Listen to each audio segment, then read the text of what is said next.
mine today. Very few Yay. maps. So I am very glad about that. oh.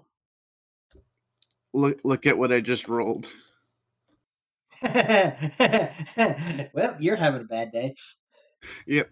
Oxide, I have a tradition where before we start, I always just roll a d20 to see how the day's gonna go. Yeah. If I roll a natural 20, it means it's gonna go very bad for me because that means all my luck got used before the session started, and I just rolled a nat 20. Yeah. Who knows? It's fantasy grounds. Yep. All right. So last time you guys managed to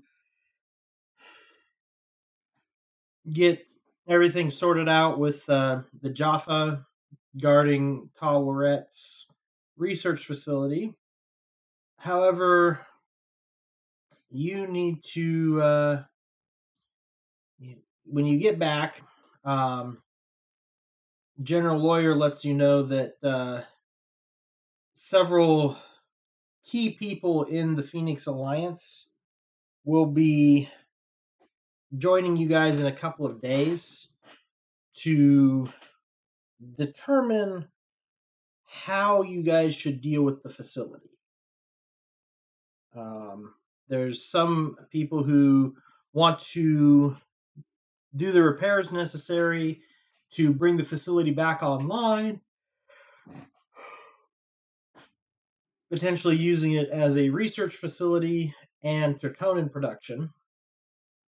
Others want to destroy the facility entirely with the fact that because it was built by the Gould, who knows what kind of hidden observation, recon, etc. might be there, and by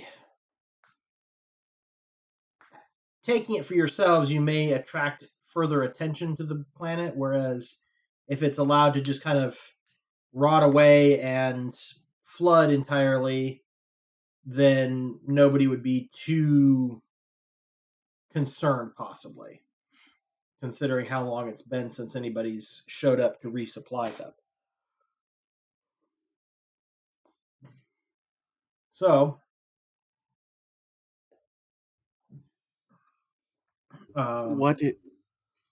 yeah. Sir, what is the recommendation from Stargate Command? Stargate Command has placed this at the discretion of the Pheonix Alliance, as that was part of the agreements for them to both help fund, supply, and provide personnel for this. Is they get to make the leadership gets to make decisions like that. So you'll be meeting with a representative of the Free Jaffa, one of the Tok'ra, Turin, and Ashley Kelly, ambassador from Earth. I'm not sure yet who will be representing the other three members of the Alliance.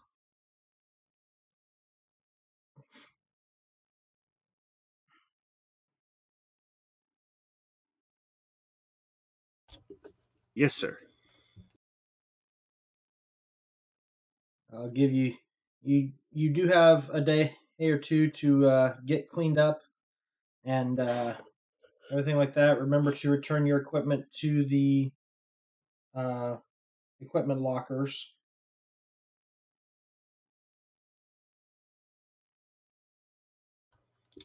Understood. Meaning he wants his C4 back. Yep.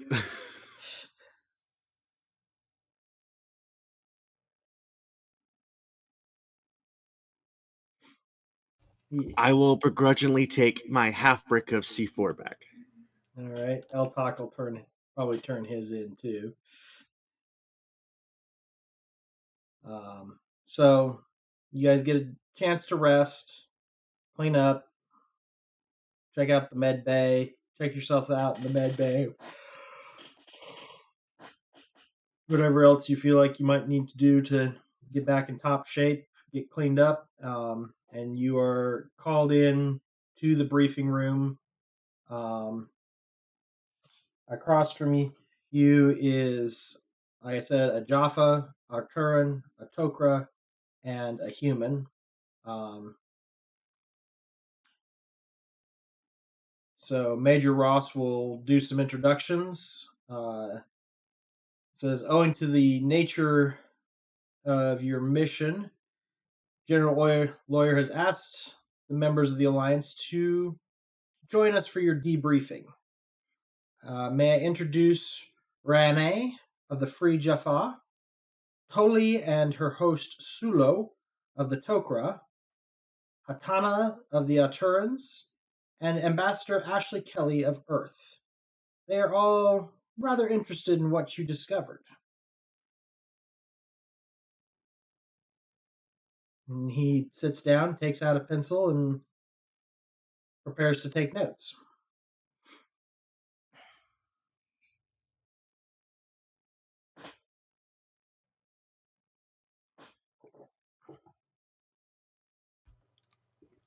I will look around and see that no one else has talked yet, so I'll say, where would you like to begin with our debrief?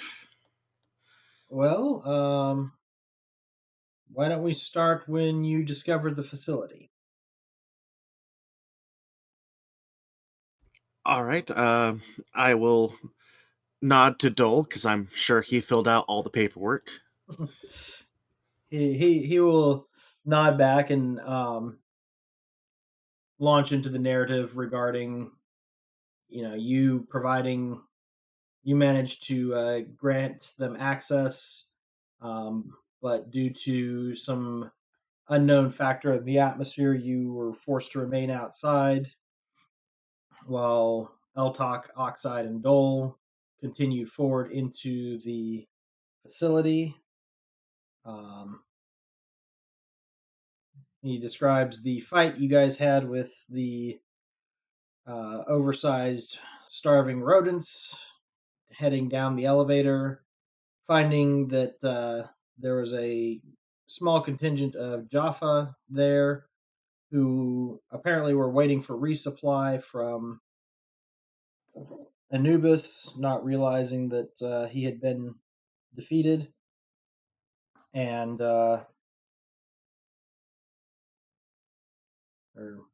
sorry, my brain's having a fart. Of course, I can't let it go until I actually look at and figure out who it was. But Tawret's forces had basically abandoned the folks in the facility. No one else was coming to assist.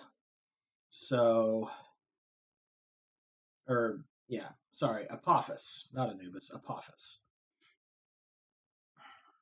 One of those ones that starts with an A. So Apophis being defeated left the facility high and dry.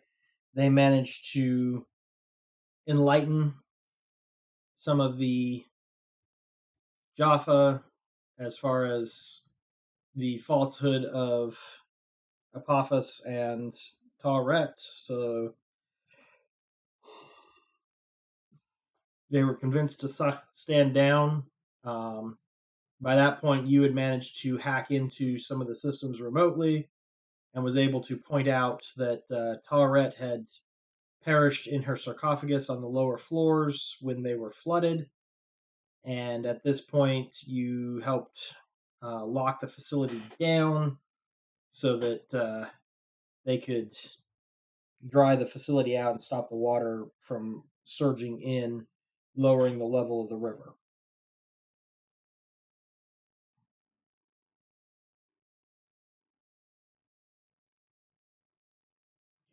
Major Ross looks to Oxide to see if there's anything else to be added.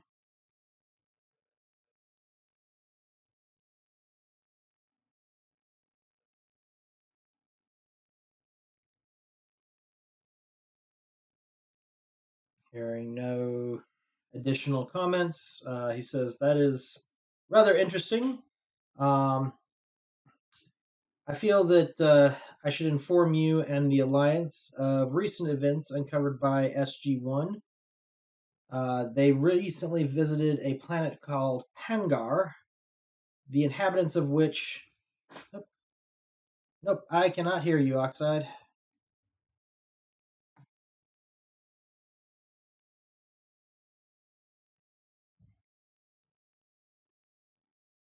You're not lighting up in Discord or anything like that.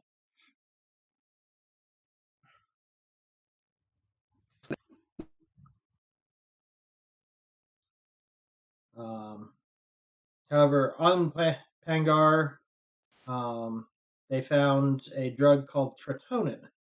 Cures all known ailments, but causes intense dependency. Um, and they currently have a supply shortage, which they need to find a substitute for. This facility could be used to potentially develop a synthetic tretinoin in order to assist with that need. Um,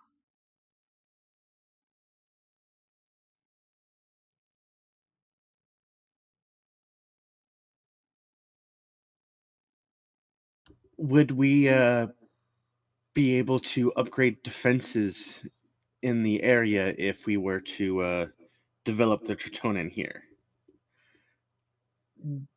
Considering that we did extensive surveys before we landed and were completely unaware of the facility, I would imagine that its continued stealth would be one of the better options, especially considering um, all of the forces that were associated with it have met a rather unpleasant end.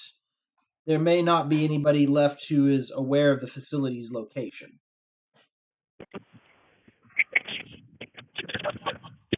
Yep, I think we can hear you now a little bit, Oxide. It's really garbled, though.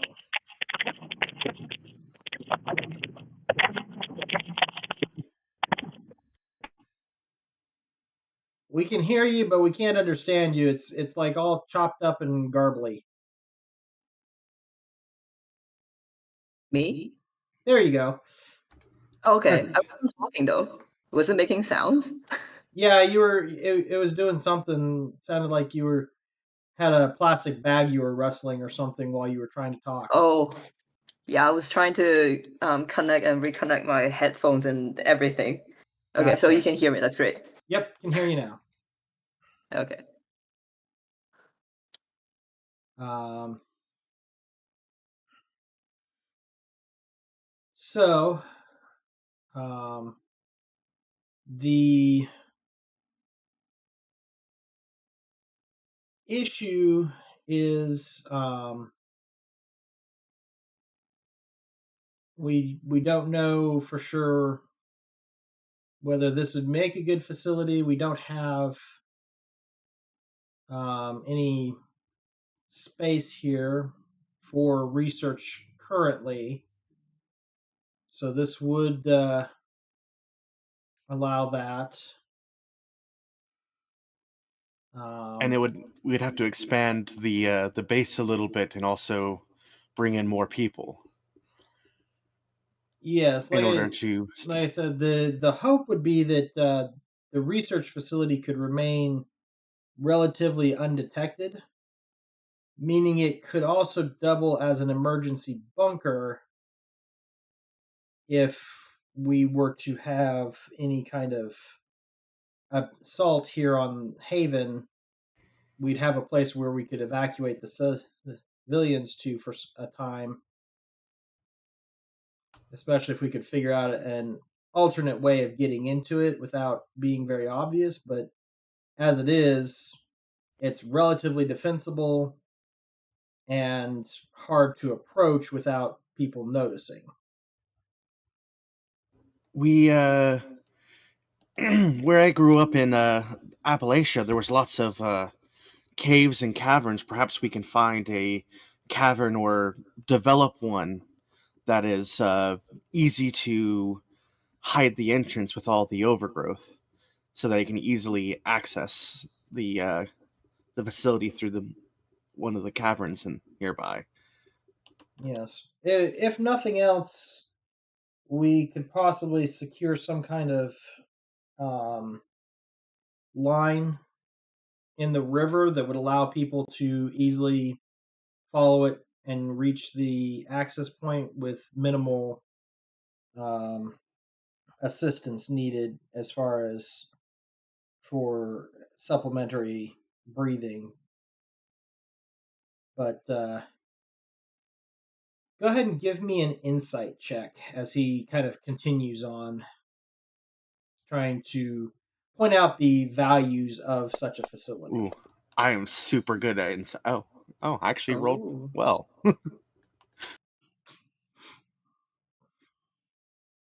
All right, Johnny, you feel like Ross is, he's pretty excited about this, but you're seeing that some of the other members of the alliance are a bit nervous about something.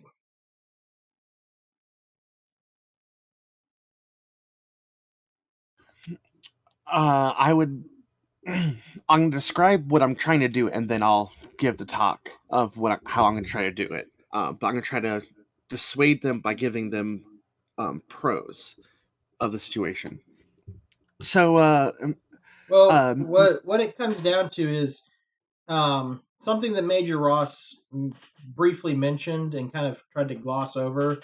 It seems that you can tell that it's made several of the alliance representatives uncomfortable, and that was the fact that there was a distress signal sent from the facility several weeks ago. ah, He kind of did the whole nobody there's anybody who was important enough to know about this facility is already dead, so it's really not a big deal. But there some of the council members are still kind of nervous about that. So that seems to so be what their concern is will developing this facility possibly allow the Gould to spy on us slash know what we're up to and be able to manipulate things in the background. As a Tolan, I don't believe we should be playing with technologies that are not familiar with. Has the scientist did a sweep of the facility to see if there are any Well, considering the lower floors are just beginning to dry out, we haven't had a chance to go in there. The plan would be that any equipment, computer systems, etc., would be stripped out and replaced with stuff that we know is clean and safe, either from Earth or other members of the Alliance. It's just we how don't. confident are you to know that you have taken out anything that might be harmful, Well, we that might plan to lead the good towards us? we plan to strip it down to the bare walls.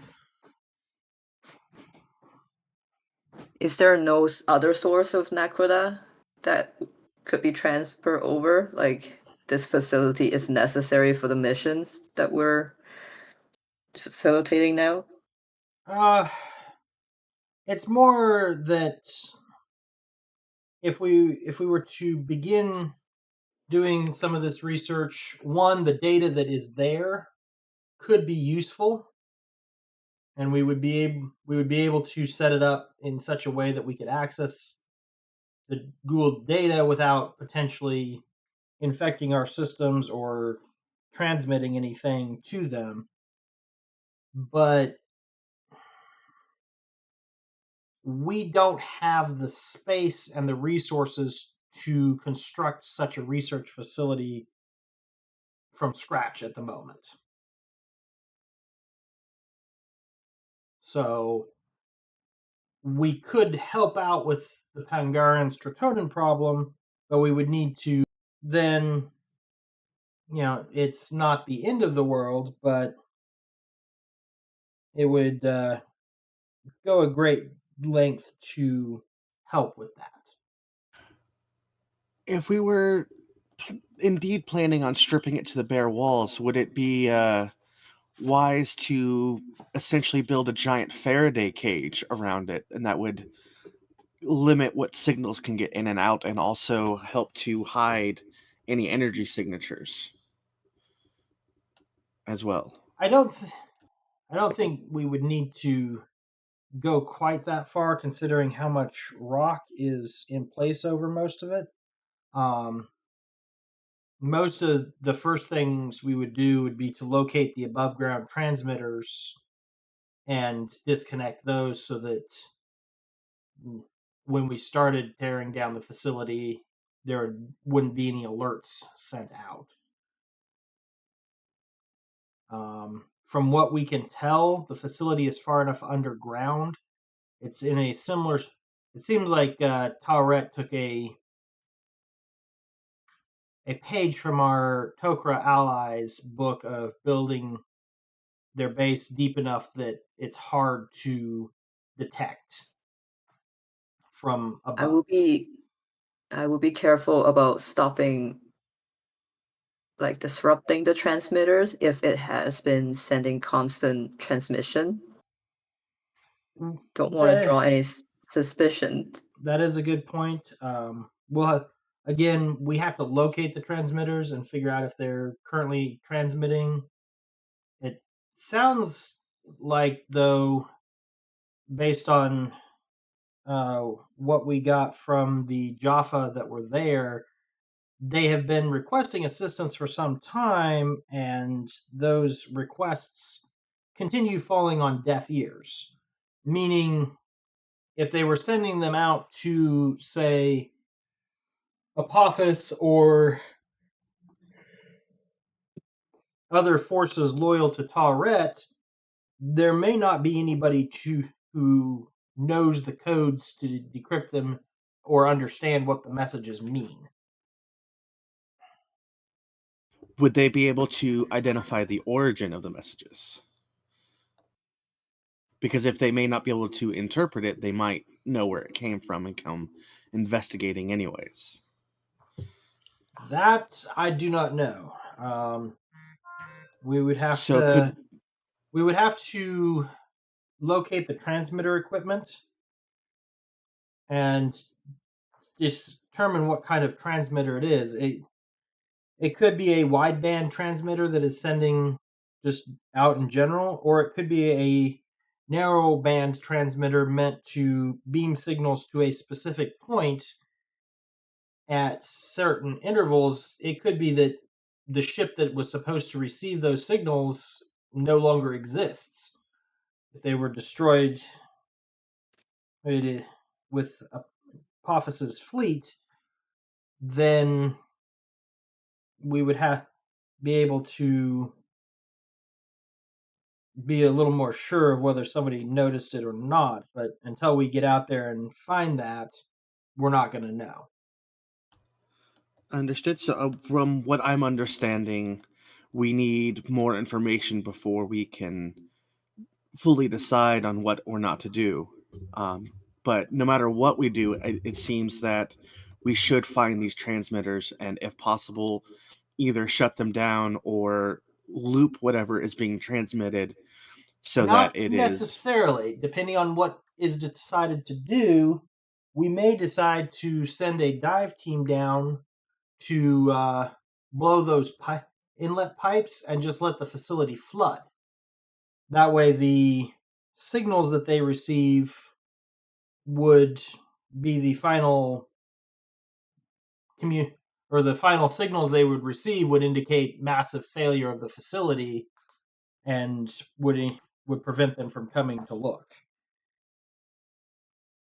Is there a way we could fake that signal? Not reliably at this time. We don't know what the signals that they would have set up are. Maybe once if we do decide to keep the place, we might be able to dig into the system and find those notifications and simulate it. But But that could also send off the signal, anyways, that there's an intruder. yes, I mean, considering that there's no one there to raise a direct alarm at the moment, we have all of the Jaffa that were there staying here on base under guard. Uh, we don't know. So Would sorry, at would this point, those Ryan Java will know? speak up that we probably should also take time to hear from the members of the Haven community as this affects them as well. Um, and Toli and Sulo uh, agree with this. Hatana says, suggests that we meet in 1 week's time to make a final decision. Um, Ross tries to push the idea that we need the research facility, but is kind of overruled. And the members of the counts of the alliance filter out. Ambassador Kelly does stick around to chat with you guys for a few minutes afterwards, though. She lets you know that um, many of the counselors have been spending time with the settlers since they got here. Um, so they've become very reluctant to act without those settlers' input.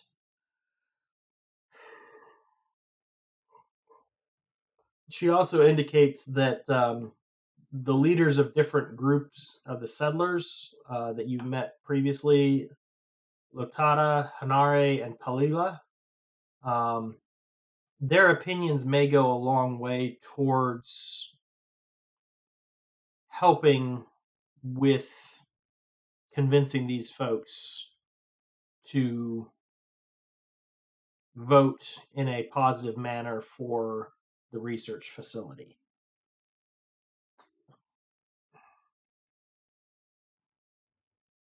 Oxide, you were mentioning something about the captured Jaffa. Yes, we should question them to see if they know. I mean, they've been maintaining the facility Okay. for this whole time. They should know more. Ross will tell you that he can arrange for you guys to have a little bit of time to chat with them.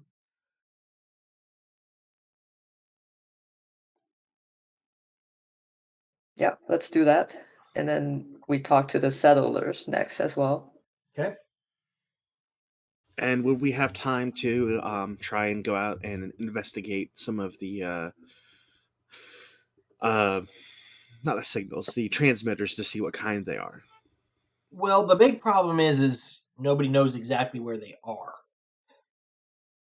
So hopefully the Jaffa will know, and that they will be actually telling us the truth. They might. Then again, it might be that they don't even know if they were brought in after the facility was constructed. Mhm. Let's go see how much they know. They will know Agreed. more than us. Okay. Agreed. Excellent idea, Oxide. Thank you.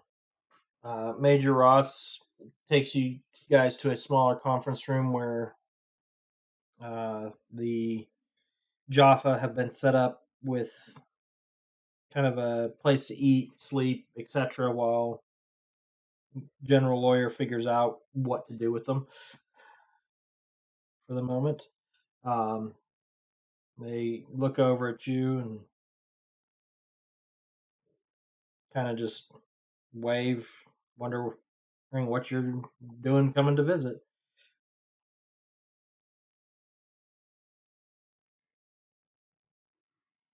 Yeah. Mostly they seem to be asking about Eltok, though,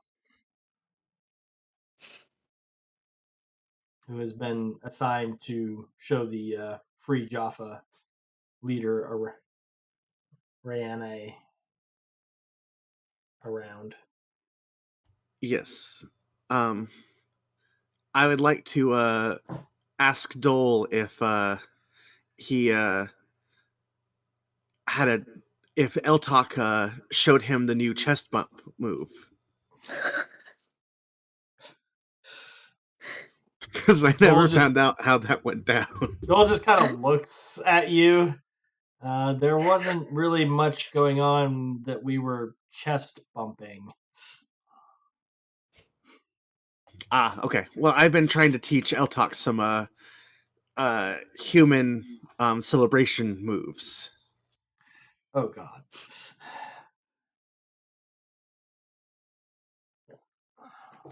Is Altok on Tritonin? Eltok. He is a Free Jaffa, so yes, he would be using Tritonin at this point. Okay. Second question, and this does not have to be decided right now, but since I'm Tawret military background, Yeah. What is my rank? You would be, as an engineer, you would probably be considered a specialist. You wouldn't be like a typical soldier, like a private or lieutenant or something like that. You would just be a specialist. Okay. So you kind of have your own rank structure amongst the engineering corps, but nothing. So I'm assuming he's an E4 specialist. Oh, no E4 Mafia. We do not have an E4 Mafia on this base. Shucks. No, that sounds exactly like what Johnny would be doing. Is he would be right in the middle of the E4 Mafia. Yes, he would.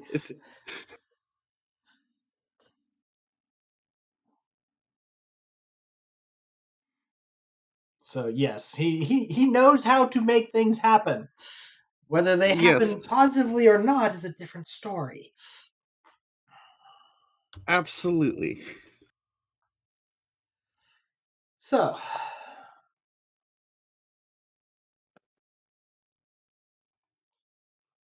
you guys wanted to talk to these guys. What do you want to talk about? Let's go talk to the Jaffa. Yes. I apologize. It's been a long time since I've seen the show.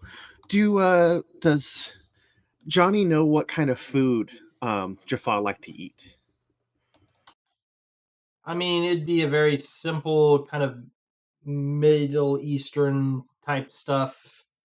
Would be general, but it would depend on the planet they were stationed on and what supplies they had.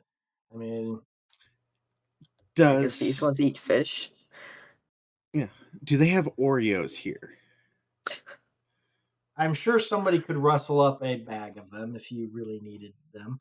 I'm gonna bring some Oreos with to see if I can bribe them.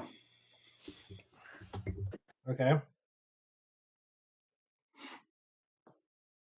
Altok is with us, right? No, Eltok got assigned to escort Ryan. Oh, around. okay.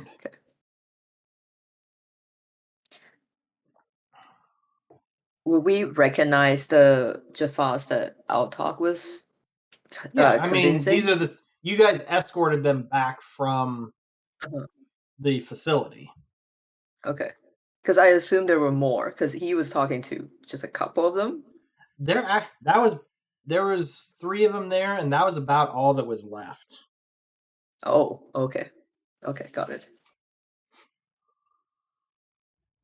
Several others had died in the flooding, as well as the fact that it wasn't a heavily populated facility. I mean, this was meant to be a stealth facility. It receives supplies every few months, but other than that, nothing in particular. You're pretty sure that the plan would be at this point for at least connecting to the base, that they probably would use a ring transporter that would be connected somewhere here in the base as a site to site transport.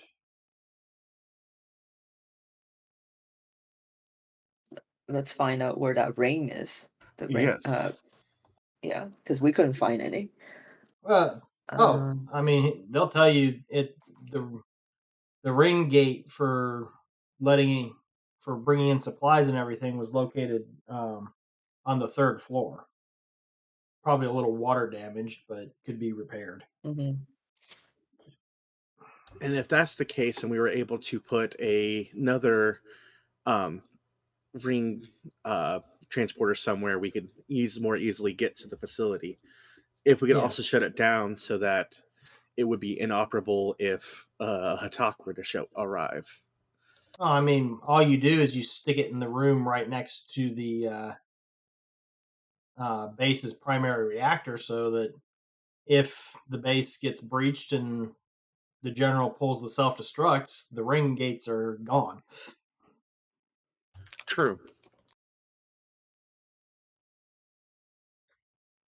I assume they were starving because they've been waiting for supplies for so long. Yep. So I think your Oreo trick would work. They are definitely enjoying some decent rations at the moment. Nothing fancy, but it's better than what they had of the half-rotted food. So Oreos would be a really good. Yeah. Oh yeah. Yeah. So one of them looks at the pack of Oreos in your hand, kind of confused as to why your food is plastic. I will open it and tell them this is a Tawret delicacy. I apologize if you don't have any milk, but I'll take one out and show that it is safe to eat, and I will eat one. Make me a Constitution saving throw.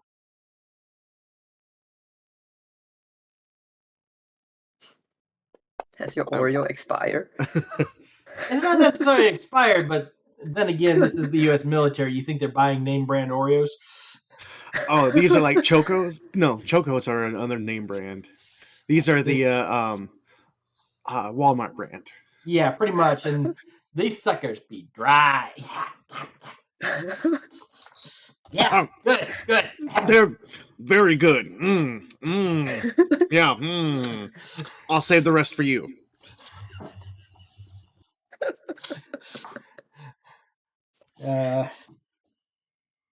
They kind of look at you a little curious as to. I mean, very good. Just like Grandma used to make.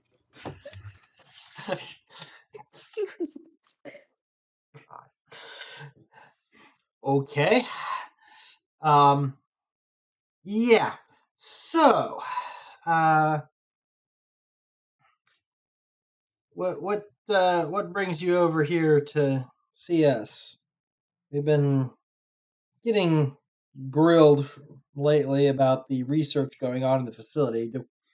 We honestly don't know much. That was mostly Tawret's domain, along with a couple of her pets. We were there to basically provide maintenance and security.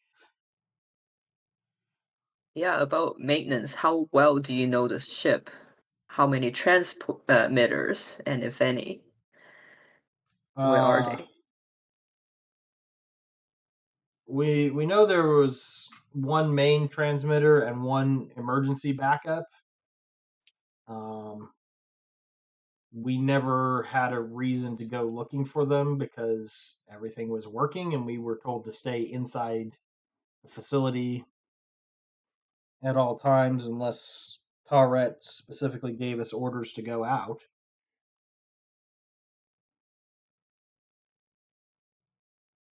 Do you know if the transmitter is sending constant transmission? How does it work? Does it transmit consistently, or it won't transmit the emergency when there's backup something? transmitter was a wideband general transmitter meant to contact any Gould ship that might happen to be in the area. But it only turned on in the case of the primary transmitter being completely offline and receiving a code from Tawret. The primary transmitter was designed to follow a certain schedule and fire message bursts at preset coordinates.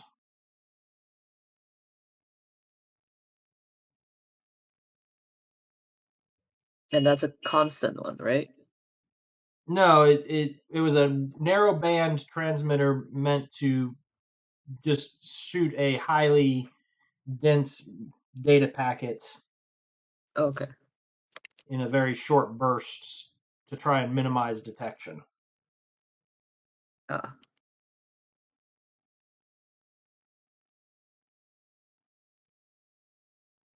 Do you know how to turn it off? There, it's not on unless somebody sends a data burst.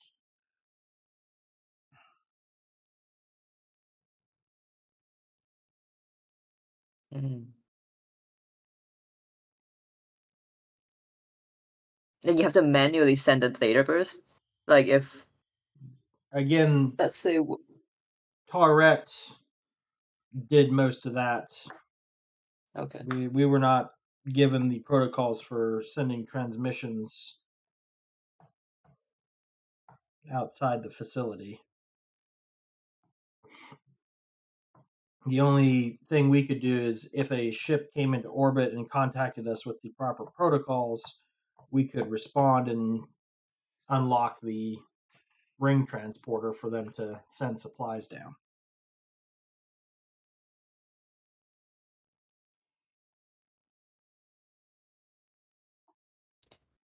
Do you know if the ship is rigged to send automatic transmission if something were to happen to it? I mean, if it's set up that if the primary transmitter were to go offline, then the secondary transmitter would start emitting a continual distress call. So we need to disable the backup transmitter. First, yes. Do we know where the backup transmitter is? Those were on the surface. The signal wouldn't penetrate the rock otherwise. But we don't know where the transmitters were placed. I'm sure if you walked around in the area with a signal detection device, you'd probably pick up some leaked signals, but not many. Definitely. And they would have What to do be they... Oh, sorry. they would have to be sturdy enough to for the wildlife to not disable them, because it would be really dumb to have a bat chew through your line and set off your secondary signal and blow the whole coop. True. I think they were shielded and would only be opened when a transmission was necessary. But like I said, So we could we never potentially. had a reason to go check on those.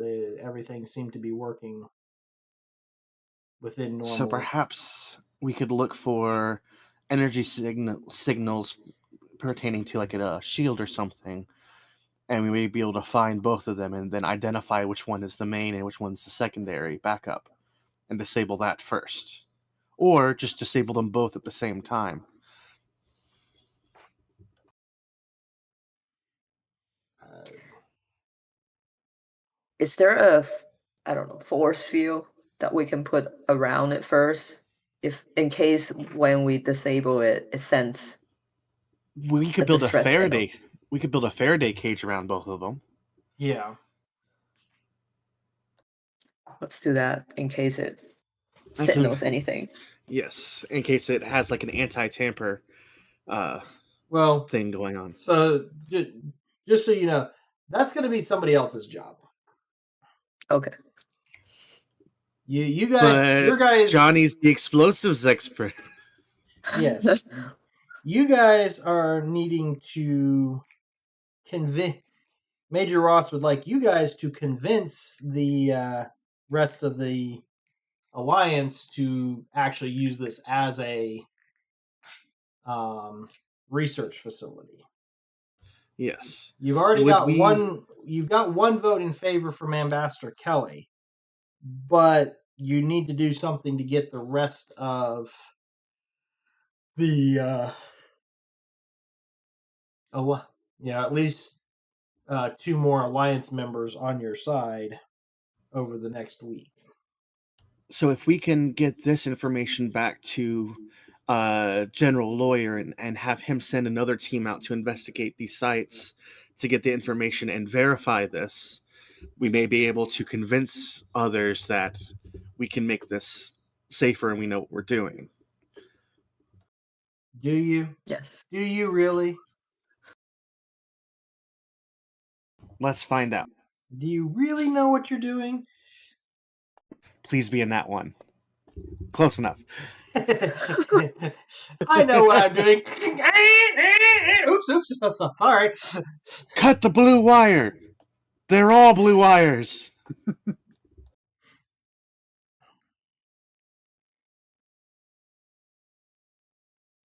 Cut the blue wire. Sir, there's no blue wires here. What? Sir, are you colorblind?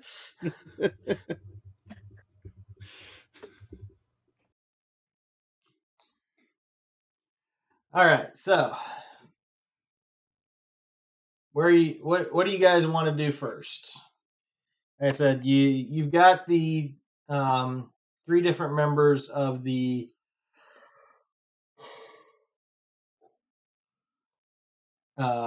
or the three different leaders of the different settler groups that each of them seems to have a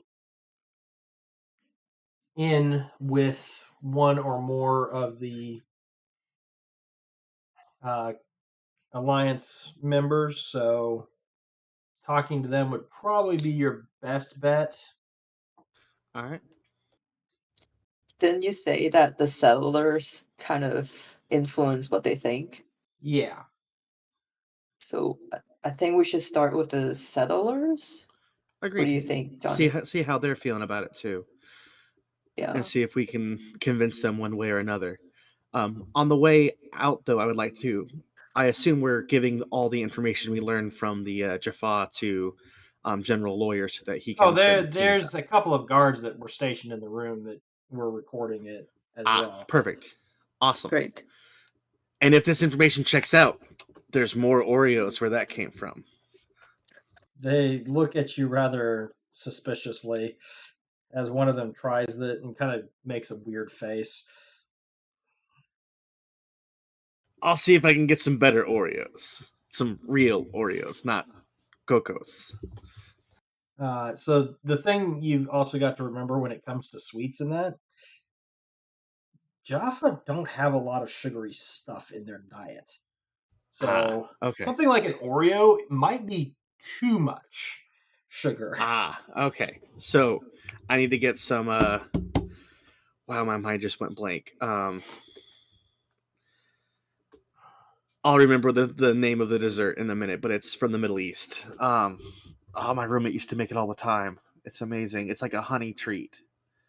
Yeah. Something like that might be better. I remember when I was younger. Baklava. Oh, yes, baklava. Baklava. Yes. That's a little I more had Mediterranean than Middle East, but yeah. Yeah, I had uh they're not foster parents because that's not what they were, but they were kind of like my parents weren't around, so there was like a couple that kind of adopted me when I was in college. They'll be like, Gotcha. "Hey, here's home cooked meals," and they were both from Egypt. And the lady, she made the best baklava I have ever had in my entire life. Yeah. Nice. Yum. All right. So, you have Hanare, Latata, and Palala that you can talk to. Who do you want to start with?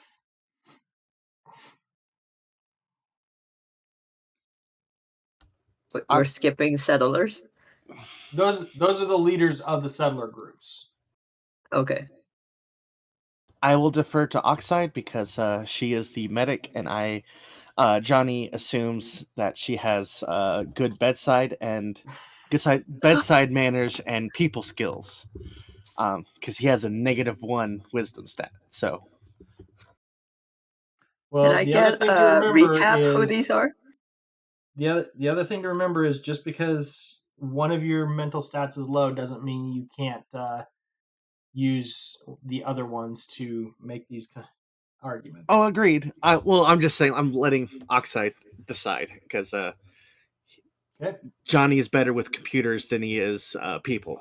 Also, remember the vote isn't happening for a week, so you've got time to talk to the different members, probably 1 to 2 times. Oh, sweet. So it's not like you have to pick one, and if you don't get it, too bad, you're done. You've got time to keep coming back and trying to convince them. So who do you want to start with? Would Oxide know which one seemed the most against it? As far as the leaders of the settlers, you guys haven't really talked to them about it at this point, so you wouldn't have a way of knowing which of them is more or less against using the facility. I mean, I don't really have a preference. Let's just talk to whoever Okay. comes up first. Yeah. So as you head into Haven, you find Lotada in the where is it? Poirot Court, kind of giving some lessons to some of the teenage settlers. And he sees you and waves you over to ask how the mission to locate the problem with the water went. He lets you know that since you guys got back, the water levels have come back up and everything seems to be going back to normal.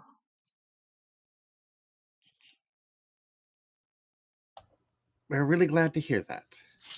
How have you been besides that? Have you had any good, fun memories of late? I mean, just helping out around here and teaching some of the younger generation how to mix up on a Poirot court.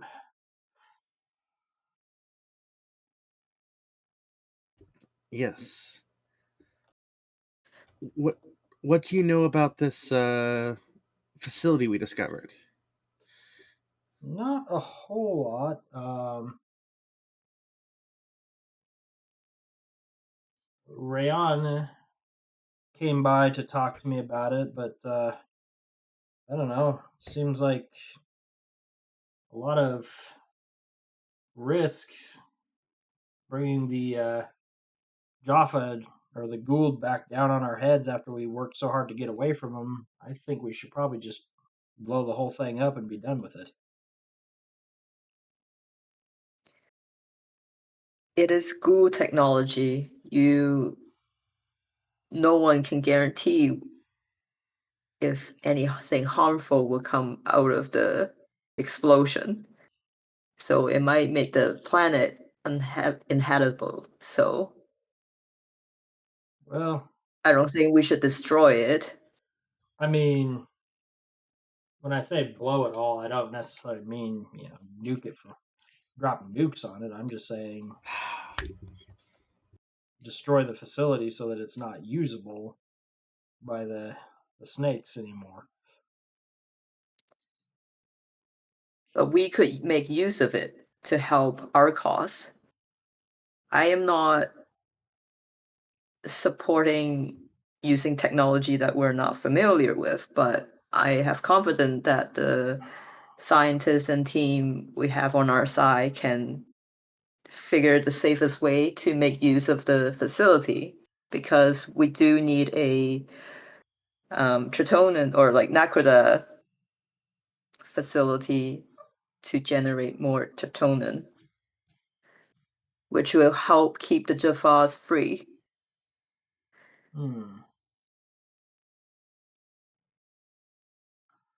So go ahead and give me an insight roll on him at this point.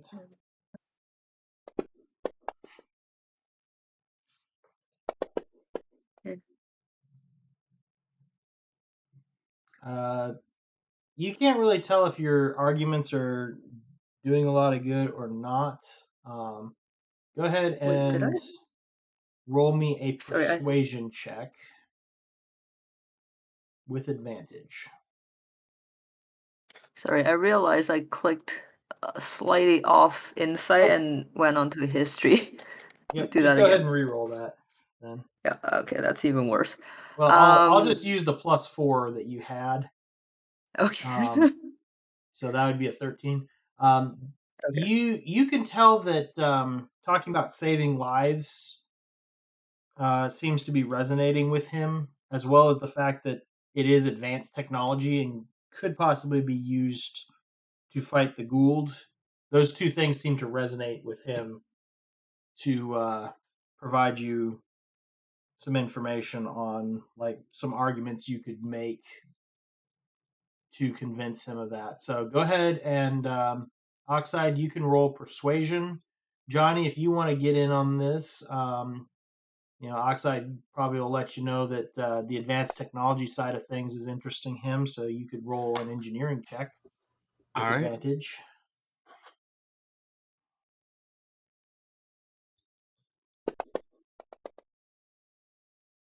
All right. Glad I had advantage. Oh, granted, it was also the second one. Yeah. Still, so you start discussing this stuff. And we'll also talk about the transmitters of like we figured out potentially where they are that we can sever the connection so that they'll think it was destroyed and just gone as well.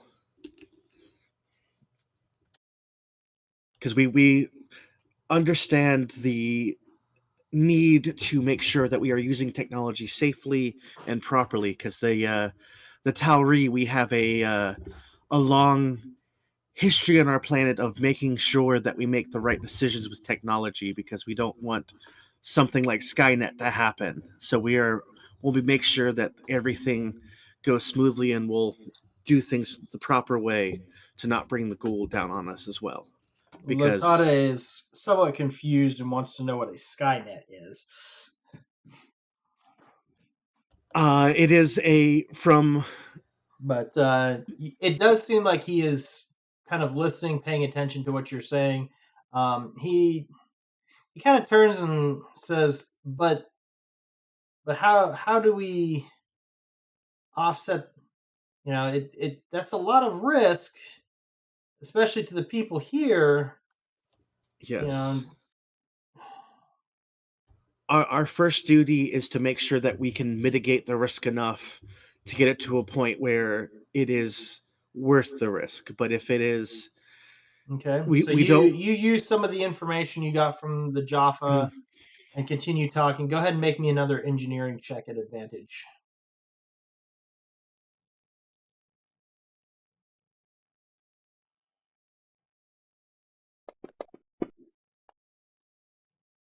Oh. Oofed. Oof. So he's not quite as sure, considering you guys are talking.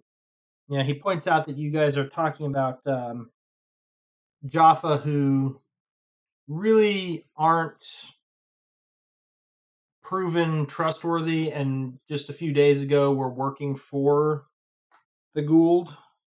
So how do we know that they're not going to tell how to set off the emergency beacon in order to be rescued? Oxide, what are you doing?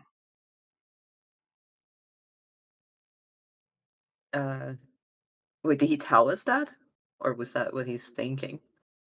No, he responds to Johnny's comments with that. Okay. I believe that faith is very important to Jafar, and I'm convinced that they have lost faith in their false god, and then they do want to fight for the better cause for their freedom. All right. Go ahead and give me a persuasion check, please.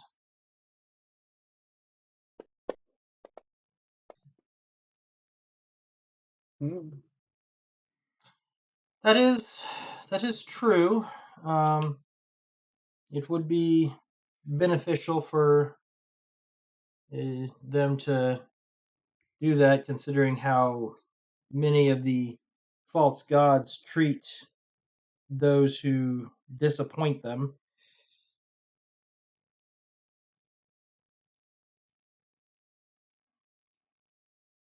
And also, until recently, those false gods were their only source of safety, but now they have other options, and when they had the other options, they chose them.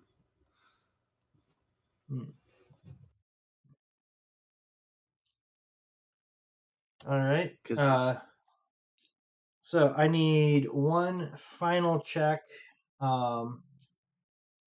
Johnny, you can use engineering. Oxide, you can use either persuasion or medicine, based on talking about the medical benefits of the facility, stuff like that. Both of those you get advantage on.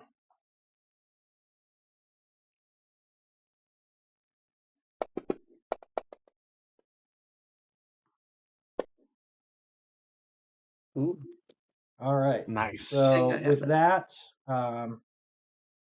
you guys make your final arguments, and he says, I will speak with Ryan and let them know that we believe that using this facility would probably save many lives, as well as give us insights into the technology that we would need to defeat these false gods.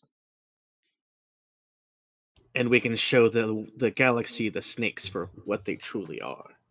Yes.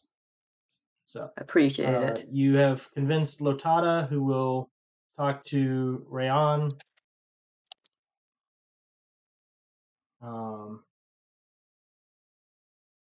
That way, you're able to get that vote on your side. So you've still got two others to talk to. It seems that both of them are occupied for the day with other matters, but say you can come back sometime in the next couple of days, and they can make some time to talk with you. All right. I will give Oxide a high five. High five. I assume Oxide knows. Been around in the facility long enough. I mean, yes. If Eltalk learned chest bump, I learned high five. Yes, Eltalk. Johnny, give me a strength save. Oh no.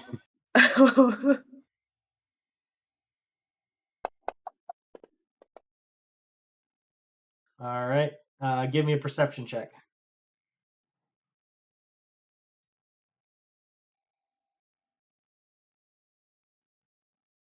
Oh, it was almost a 13.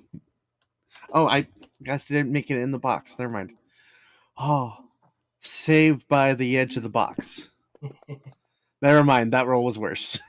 All right. So you do not see it coming, but as you turn around, Eltalk comes flying out from where he was talking with Rayan and chest bump. Taste of your own medicine. What have I created? I'm so proud of him. Do you need healing? I'm about to find out. Oops, that's the wrong one. You won't need healing. Surprisingly, you managed to just barely react fast enough that you bounce as well as he hits you, and you guys both come to the ground and yeah! Eltalk is very confused because nobody fell on the ground. You must not be doing it right. I'll pretend to fall. Yeah. Ooh.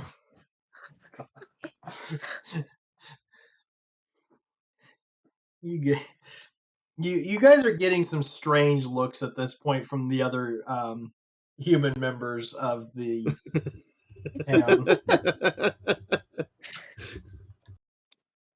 It's teammate bonding.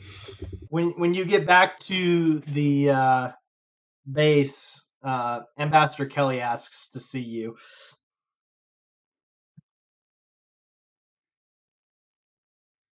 Nah. See both of us, We'll go or see. No, just Yeah. Johnny. Okay. Okay. Good luck. Thanks. What was that display out there all about? So the first day we went out to meet with the locals. That we played one of the Jaffa games, and Eltok and I soundly won, and I taught him the like the football chest bump, but I landed weird and fell on the ground, and now Eltok believes someone must always fall to the ground after a chest bump because it's a show of strength. And what And do it's you also think kind is of going fun. to happen when Eltok does that to some poor other person who's not sure what's going on? And all they see is a Jaffa charging at them, body slamming them. Well, for now, I've convinced Eltok it can only happen in our group for people who know what's going to happen because we have to. It's only after a celebration of victory. Okay, I just don't want to hear this turning into a cultural incident among the Jaffa. I will teach him other forms of celebration as well. Okay. By the way, any luck today? Yes, we were able to talk to the former Jaffa that were guarding the base and learn more about the transmitters and potentially how to disable them without sending out any signals and be able to permanently deafen the base. That'd be useful information. Yes, and we believe we've also started to convince the locals because what we are doing is what's best for the galaxy, and that's what we need to remember, but also make sure that we are mitigating the risk enough to make it worth it for these people because while this may not be our permanent home, this is their permanent home, and we need to make sure that we are not bringing undue risk upon them, but also Wise making sure that sentiment. they know that the risk is worth it. A wise sentiment. Well, good luck. I look forward to positive things at the vote next week. Yes. Question for you. Yes. Are you able to get some real Oreos? Oreos? Yes, all they got in the cafeteria is Chocos, and Jaffa do not like Chocos. So it's trying to. Yes. Let me reach out to my contacts and see if we can find something better than Oreos for them. Sweet. And if you ever need anything blown up, I'm gonna finger snap and like wink. I'll And keep that in mind.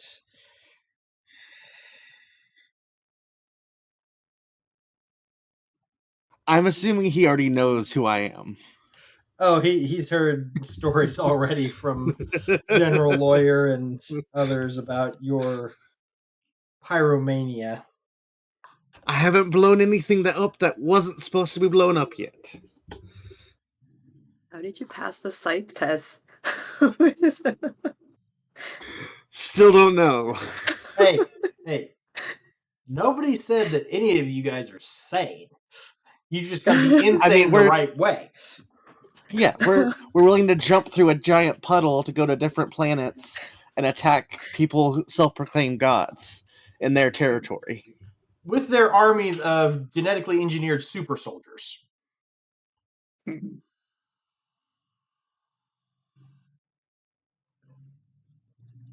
So, yeah, nobody said that you had to be sane. Just crazy. You just have to be crazy in the right ways. On the way back to my room, I would like to find a specific locker and write a slip of paper that says "Find me real Oreos" and slip it inside the locker to let Okay. the rest of the E4s know that they need to find me Oreos. Oh gosh.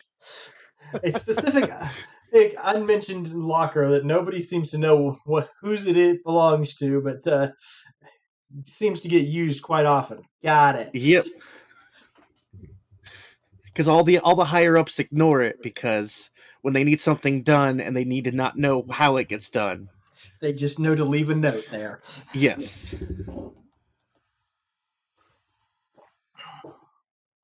Alrighty. So next day, Hanare or Palila? You want to talk to the Aturan or the Tolan? I vote the Toland because Oxide is Toland, and that would probably be our best avenue. Okay. Let's do it. So as you show up, you see Toli and Sulo leaving Palila's office.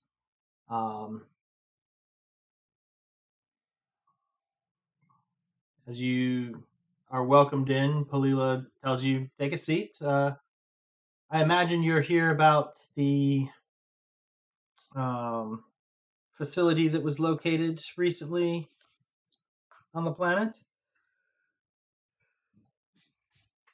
Yes. We would like to talk to you about, see how you think about the plan. Well, Oxide, you of all people should know how I feel about handing technology over to somebody. However, this is a bit of a different case considering this is not giving them technological items of their own. However, it's more of providing a space and access to data. Which I believe will be beneficial for our cause. And we do have scientists and even Tolans like us that could help with input and to ensure that the facility is as safe as possible for the settlers here. Hmm. I'm not really sure. Go ahead and give me a intelligence-based persuasion with advantage.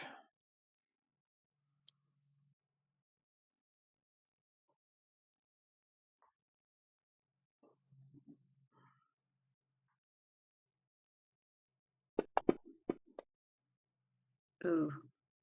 Nope.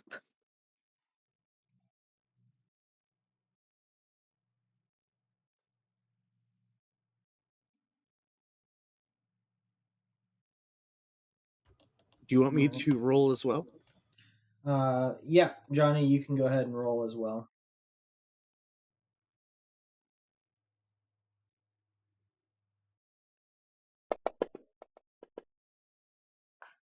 All right. So, Johnny, you managed to while Oxide is trying to kind of figure out how to word some of it. You managed to point out that while the technology difference between the Gould and the Tari is not very great, like it is with between the Tari and Tolans. Um, the Tari have managed to integrate Gould technology and even technology from other races, such as the Asgard, safely in a limited fashion for fighting the Gould, rather than spreading it throughout the entire planet and possibly causing chaos. Yes. And also, since this is not a reality that's connected to our current reality, as since with the discovery of the Stargate program, it has brought some of our nations that used to be enemies closer together as allies, because we know that the universe is bigger than what we are, and it puts our petty squabbles and differences in perspective enough to realize that we need to stand together and not invite differences against each other. That progress is peace, not war. So Palila will kind of. I'm willing to listen to reasons why we should keep the facility, but it will take still more to convince me that the risk is worth it. Well, part of the risk is being able to improve our gains and mitigate our risks. And we are currently running down leads of potentially finding out where the transmitters are. We believe that we have discovered the purpose and maybe not the location because we are currently trying to find them, but they are shielded, so we have the means of scanning and finding them, but understanding how to properly disable them to silence this facility forever. And Well, if we can build from the a sounds of it, simply opening the floodgates would silence it forever. well, potentially not, because due to the transmitters, if something causes the primary one to cease functioning, the second one is a broadband that would call to all gold, not just the handlers for this facility. Hmm. So potentially doing that could But cause but a bigger even if hassle. you could mitigate the risks, what kind of benefits are there to? Well, part of it would be us being able to be better allies to our free Jaffa allies of helping produce the Trichonin to help keep them free and independent of their gold overlords. And perhaps that could even draw more Jaffa to our side, because as of right now, their only hope of survival is to keep following the gold. All right, Oxide, do you have anything to add to this? Not what Johnny said. All right. So Johnny, go ahead and roll me persuasion with advantage and a +1.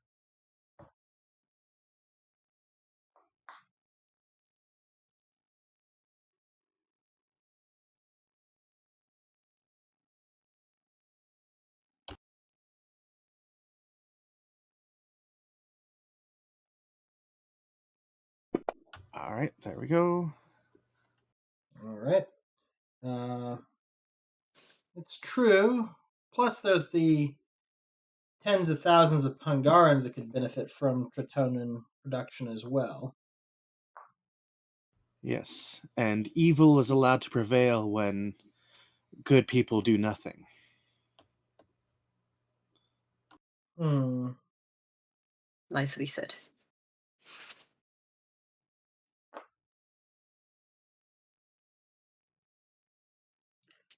I will have to I think on understand. this some, but I believe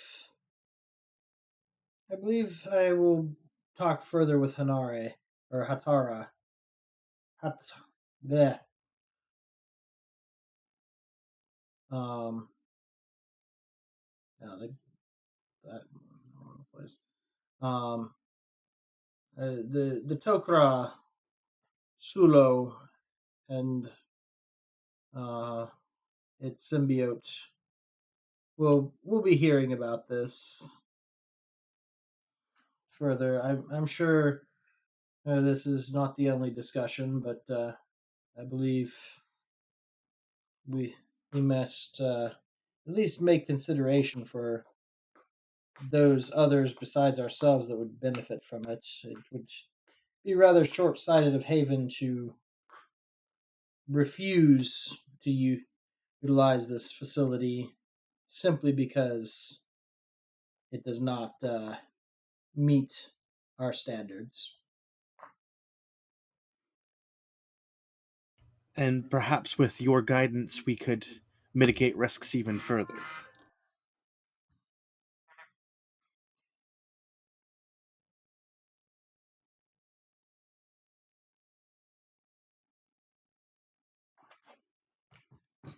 Yes, that would be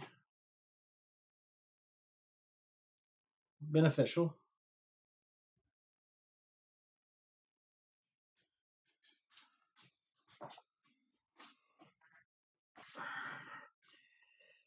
So, at this point, you guys can go talk to Hanare about this, but and try and convince the Turans. But at this point, you know you have at least the minimum number of votes for that.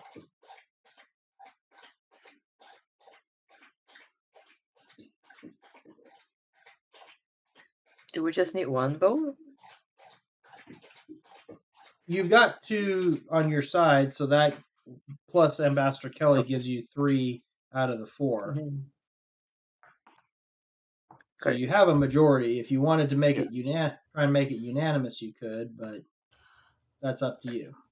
I would like to try because then, if it's unanimous, we could help work together more in the future because we'll have a good rapport with all the groups Okay. instead of one group disliking us. All right. So you go seek out Hanare.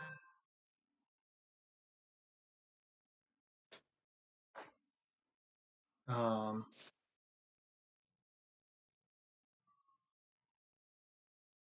And she's with the local displaced humans. well, Hanare is in the tavern playing darts at the moment.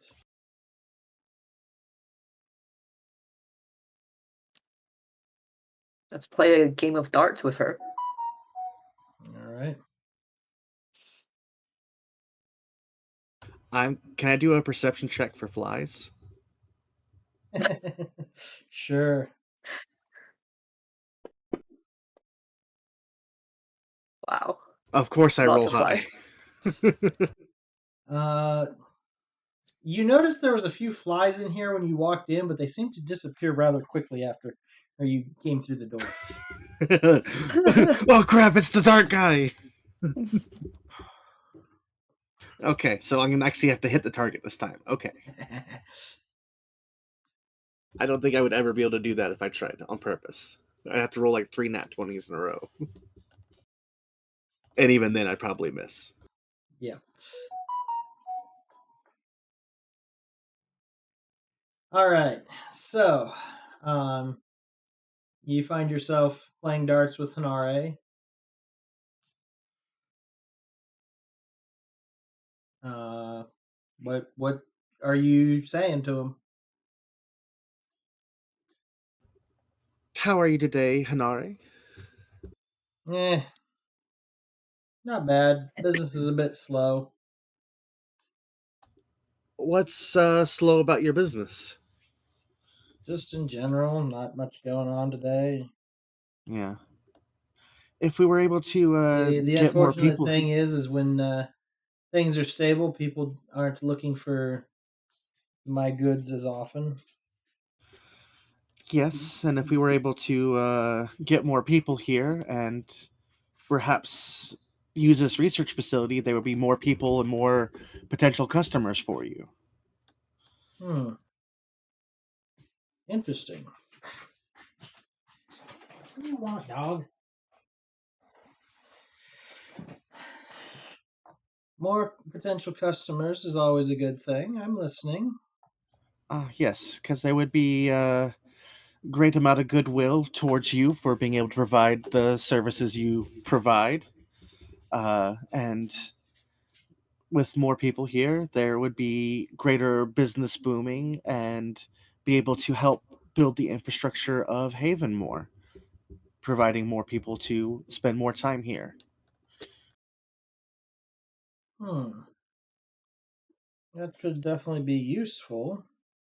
But tell me, how does this research facility make it so? Well, in order to use this research facility, they would have to staff it with people that are not currently here because the people who know how to make tritonin, they would not waste them on a facility that can't make tritonin. So they'd have to bring additional people in and bring a support staff, and that would bring dozens, if not maybe 100 more people. And in a town like this, that is a significant boost to population. True. And with that comes more goods being traded around, which will cause Give the me a economy to lift overall, and people will have more money to spend Yep. here on your Give me a services. persuasion check with advantage. Oxide, what are you doing? Just playing darts? Playing darts, and then I add that, and since the facility is gonna um, help with the tritonin manufacturing, there will be more Jaffa that will come to this town to, not town, but like this area to uh, get injections. I don't know how to say it. And we know that Jaffas are a really good drinker. I'm not so worried about the drinking, but go ahead and give me a persuasion check, please. Add advantage.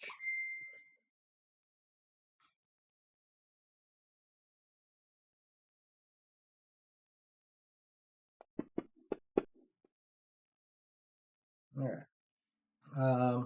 So he kind of, yeah, not quite sure how a research facility makes me money, and then when you chime in, how many people would have to come back and forth for getting their protonin supplies. He's like, now that could make me some money. Um, so he kind of, well, what what else do you think would be of benefit for me? So just to speed it up, go ahead and give me another set of persuasion checks at advantage, please.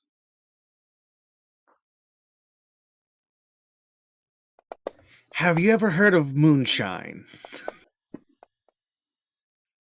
All right, so you guys work him over a little bit more, and you're able to convince him to talk to Atana about using the facility and how it could be beneficial for everybody here. Blah blah blah.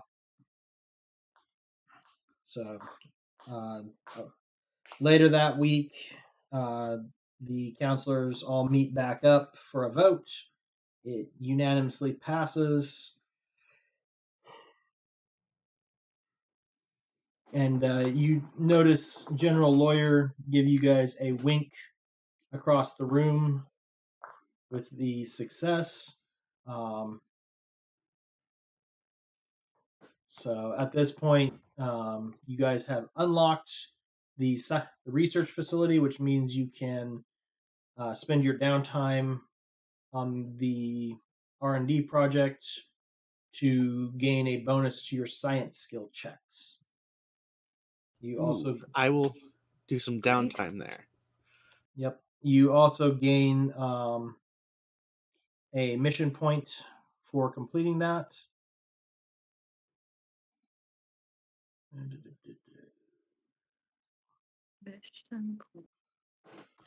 So you guys should be looking at 6 now.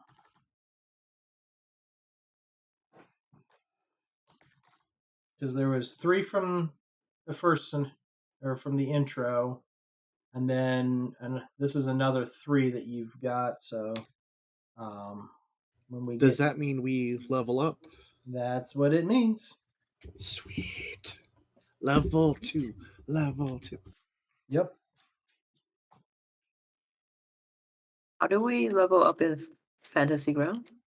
So if you go to your main character sheet and then where it says Medic 1 and it's got the magnifying glass under class and level, Uh-huh. click that, and then there's an option to level up. Ah, And then just click the level up button for Medic to go to level 2. It'll show you what the benefits you gain from being level 2 Medic are. And hit commit. awesome.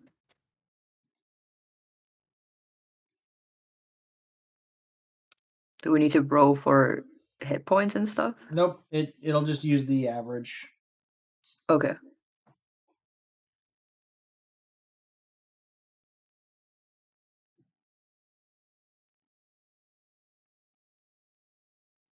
All right, now all I need is the bop it skill, and I can do um, the little toy now. The whack it, bop it, spin. Sorry, I'll stop. Pull it, whack it, bop it, flick it. I'll toss it in a group of Jaffa and hope it distracts them for 5 minutes. Ooh, speaking of which, is there any Oreos in that locker? A couple days after that, some authentic Oreos do show up. Sweet. I will. You also have a very confused Admiral Kelly who said that they supposedly were getting some Oreos shipped in and they just disappeared. Did the information about the transmitters come back as true? So it's going to take them a little bit of time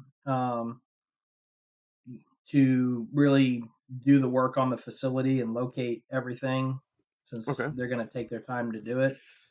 However, as you guys are going to ask Major Ross about an update on it, he lets you know that one of the Malps just came or just went through the gate and had a rather interesting anomaly show up on the other side.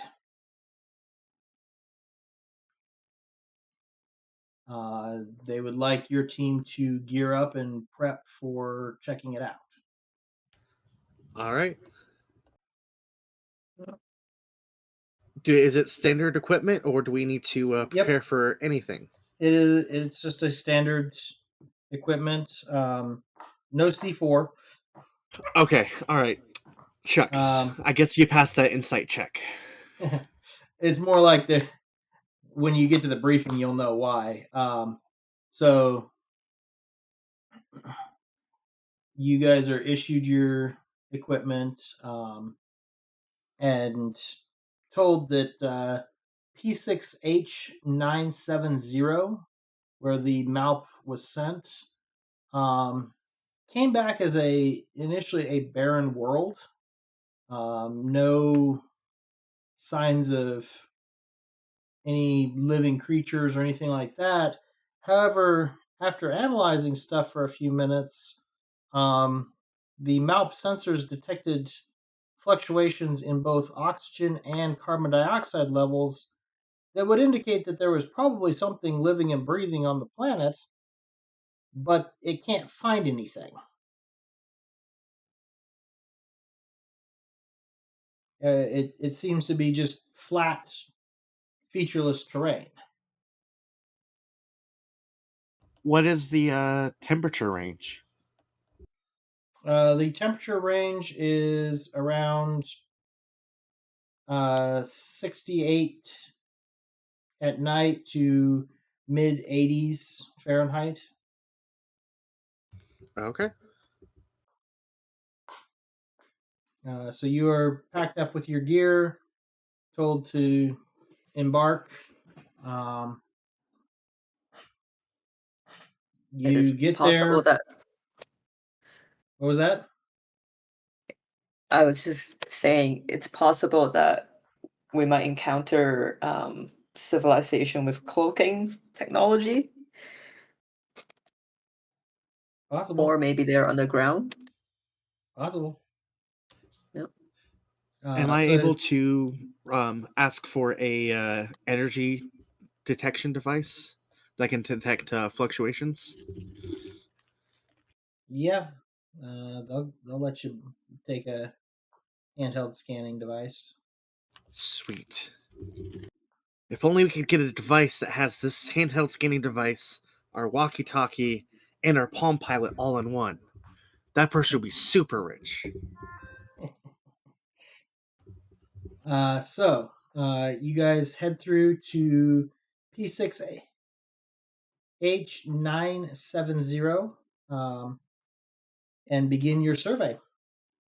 Give me survival checks, please.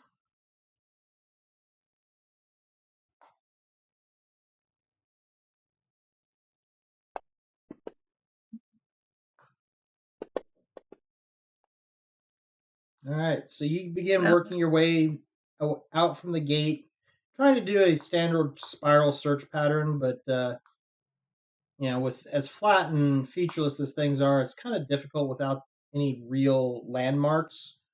Um, Eventually, you do get out of sight of the gate,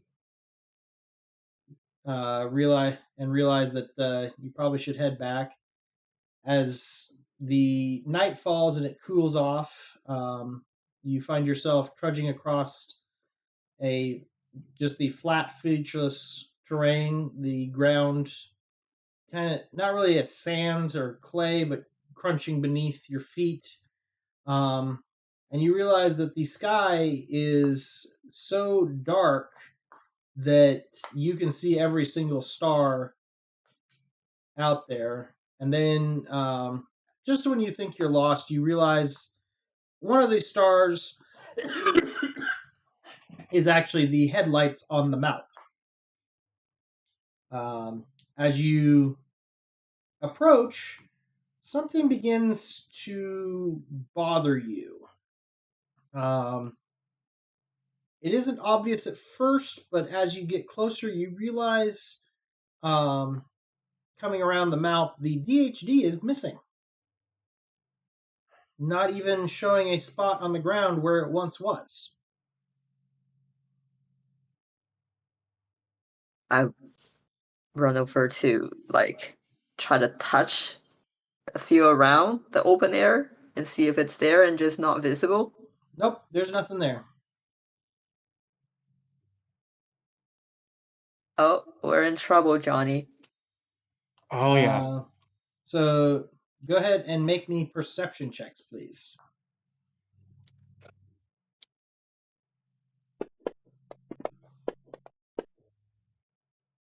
All right. Oxide, you notice that there is a small object leaning up against the stairway heading up to the gate. It is carved of reeds with an odd bluish hue. Can I pick it up? Yeah, it seems to be a set of panpipes.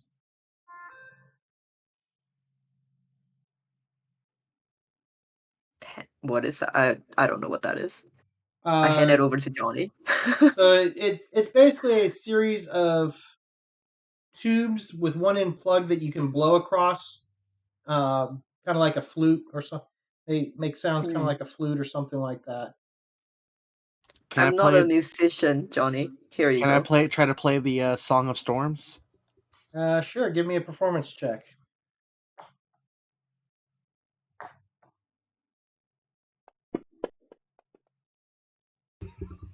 You Of do course, quite the checks that don't matter. You're you very do good quite at it.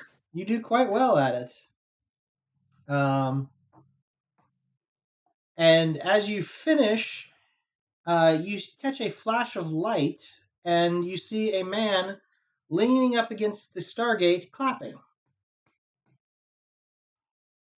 He has bright blonde hair, styled neatly with a wild flair, wearing a pair of white leather shoes, white pants, and tan suspenders over a lighter colored shirt. A light gray tie is knotted around his collar, and white cloth gloves finish the ensemble.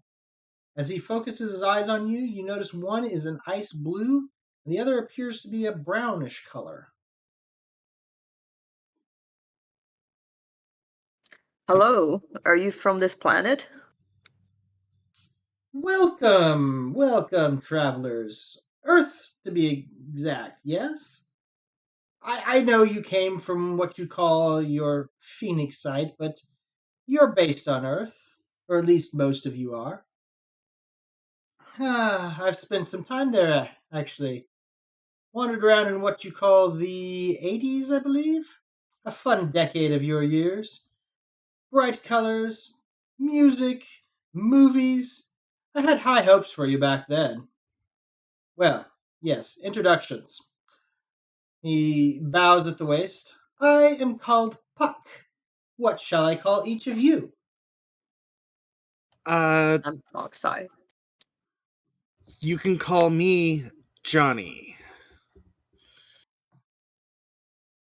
Nice to meet you, Oxide, Johnny.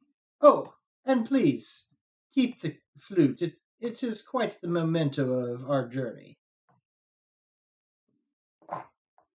Okay. As I put it away, I would like to fumble with the energy scanner to see if I get anything off of it. It is lighting up like a Christmas tree.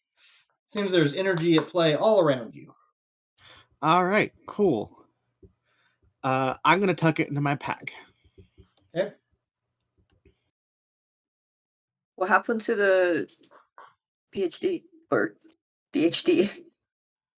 The what?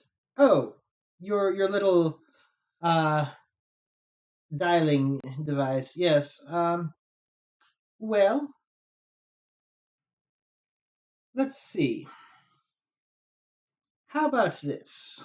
I feel you have been acting like little children, running around, pretending you're adults, but you awaken the monsters, prod them into actions where before they were happy to sit like sloths. Should I allow you to continue your play? Why should you be able to endanger yourself and those whose doors you bring the havoc to? Hmm? Well, you said yourself, we are like children, but in order for children to become adults, they have to experience things and grow and gain wisdom and knowledge. And by doing this, we are gaining wisdom and knowledge. And just like with a child, you have to let them learn through experience. But would you let the child stick something in an outlet and injure itself? Or would Normally, I'd you? say no, but that happened to my brother, and he turned out just fine. You get a raised eyebrow in response. He also learned to never do it again. But he was lucky that he survived, was he not? Are there not Yes, others who do not survive? there are, but that's also why you have this device you put in that plugs into the outlet that prevents you from doing that.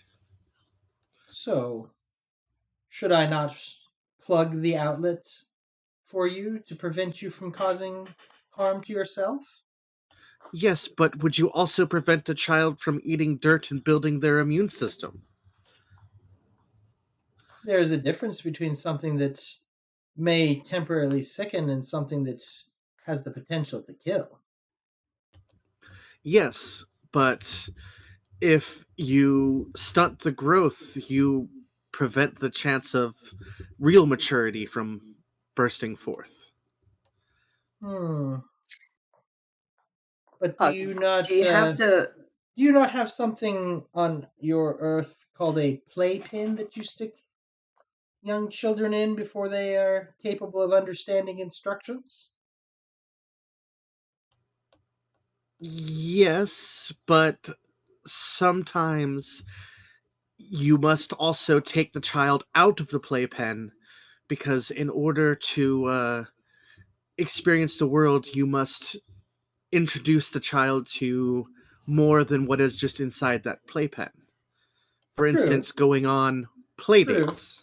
But is it the child who decides when they are ready to leave, or is it the parent? It depends. How loud can the child scream? Ah, and it also Okay, depends on I how. agree. It also Oh, depends sorry, I'll on. let Oxide respond next. Sorry. It also Sorry depends to on how interrupt. good the parent is at ignoring it.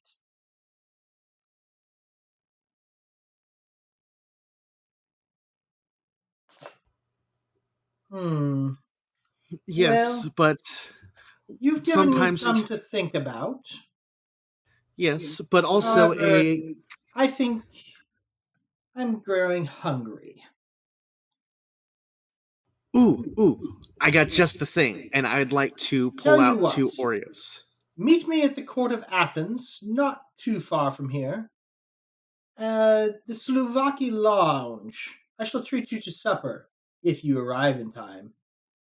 And he snaps Uh, his fingers, and the barren landscape fades away to reveal a area of lush forests and grasslands with a trail leading through it. The grass seems to be a strange purple blue color,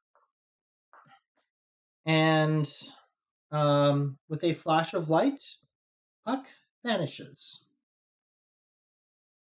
and then reappears. Oh, keep to the path. Quite important. And vanishes again.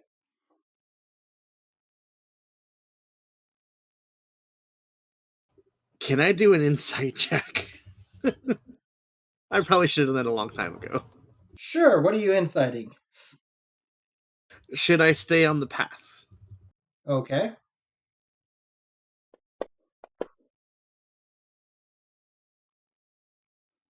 You're pretty sure he was being serious about it.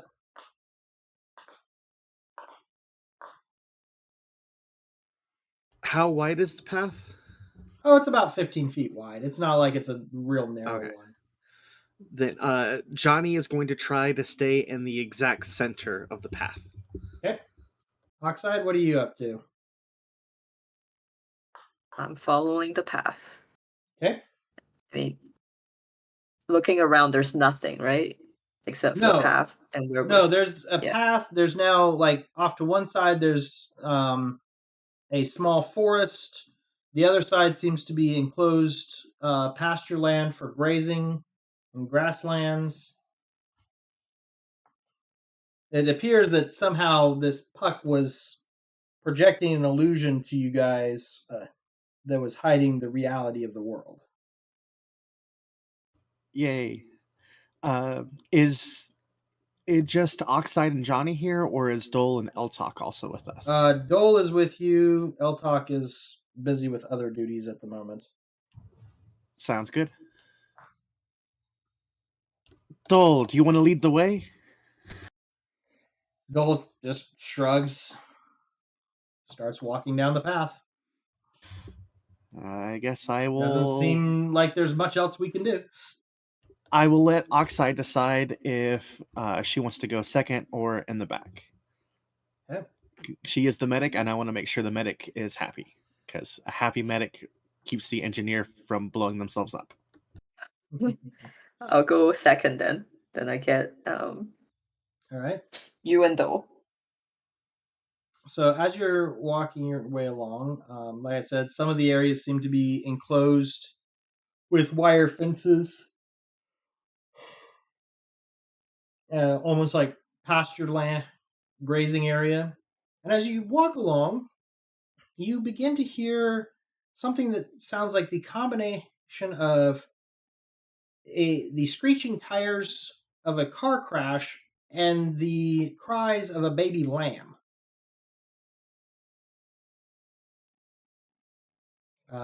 Do we Shortly, see you anything? come across a four-legged beast, slightly smaller than a cow, thrashing against a broken fence line.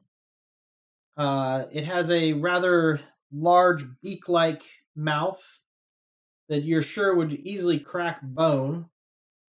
The gray hide is tinged brilliant red in some areas, and seems to be thick enough to offer some protection from the crackling energy of the fence wires. But it So does is the appear to sound from the be pain? it's pain as well as like it's screeching out in pain and slamming itself around, things like that. So clearly, it Is is not very intelligent if it is subjecting itself to pain. Well, from what you can tell, it seems to be tangled in the fence. how far is it from the path? It's about 10 feet off the path. I have the instinct to go and help it. Okay. I will pull out my rope, give Dole one end of it, and say, "Hold on to this," and I'll take the other end with me, just in case there's some magic at play and we get separated.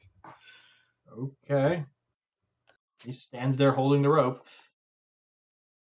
There's no way we can.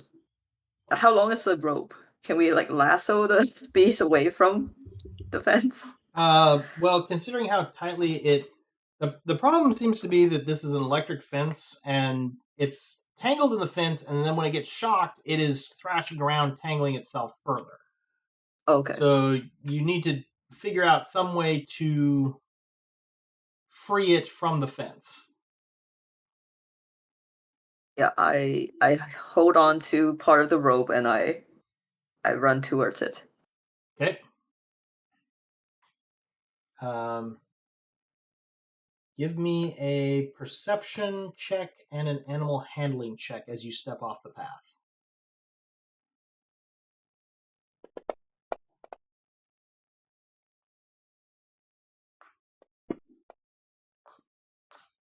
All right.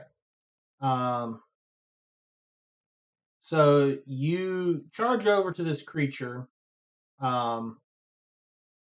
As you do so, you feel a deep thumping sound, and you can hear a roar in the distance. Seems to be getting closer. I would Like like. another animal? Sorry. Yes. No, you're good. Johnny, go ahead and give me perception and animal handling. Oh.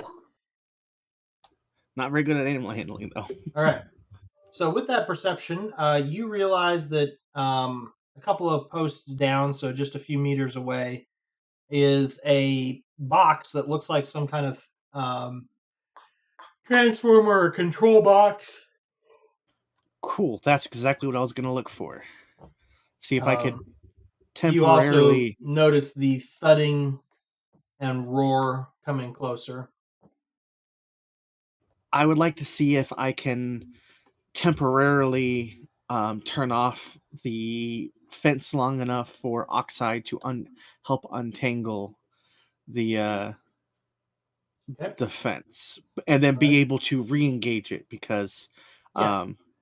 It is a very simple switch in there. You can simply there's no check needed. cool. You simply I'm going to relay that to Oxide and say, "Tell me when you're ready for me to turn this off, and I will turn it off." Yep. And I'll try to disentangle it as soon as that thing is off. Johnny, as you turn the fence off, you see a huge version of the creature tangled in the fence come pounding out of the grasses, stopping about 10 feet away from you where Oxide is, and roars kind of in a aggressive manner.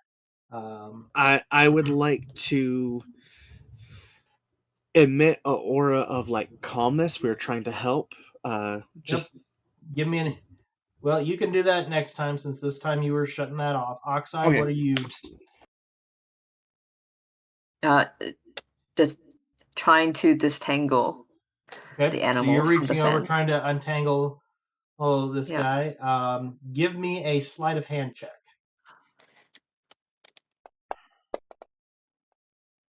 All right. It seems like the baby is still thrashing around too much. It's very difficult for you to see how to calm this creature down, or how to untangle the creature while it's thrashing wildly. Okay. I guess it's my next turn. I will try to calm it first, just All to right. let it know that there's no more electricity coming and there's no more pain. Yep. As soon as it calms So down, it can be free. each of you go ahead and give me animal handling checks then. Oh. Does not appear that the baby is calming down at all. Do I have injection, like a tranquilizer? What kind of procedures do you have? I have sedative. All right, you gonna try that? Seeing this, I am going to try and non-threateningly distract the mother for a moment, so Okay. that in case the Yep. mother sees an injection and freaks out. Yeah, All I'm right. gonna give like the smallest dosage that it's not gonna knock it unconscious, but like, calm enough to just stop stressing around. Alrighty.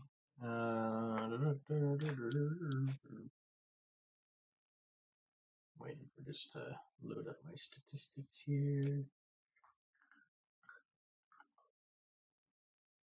All right, it's a con save, I believe. Yes. Yeah. Let's see how. DC 12.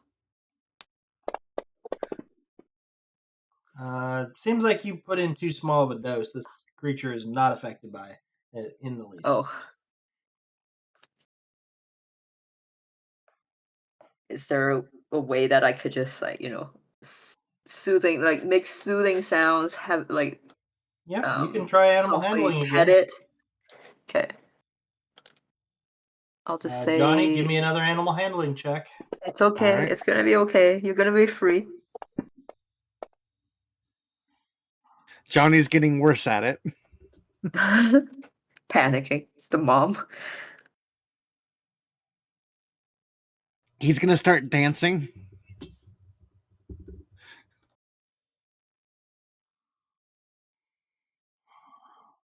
Johnny, you're not a rodeo clown. I realized that, but he doesn't know what else to do. All right. Oxide, you're still not able to calm this guy down. At this point, the mother kind of like lunges at you, doesn't attack you, but Oh, is kind of trying to force you away from it. I The back away. the Just baby.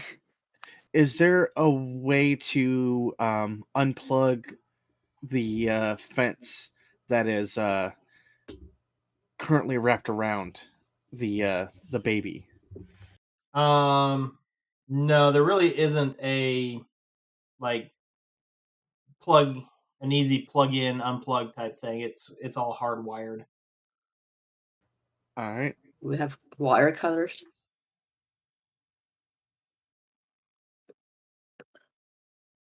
I have a multi-tool, but I That could don't be think used to cut the wires free if you wanted to.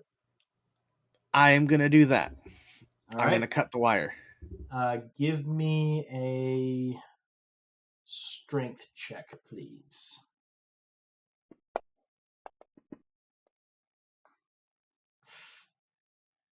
Can I help You somehow? certainly can.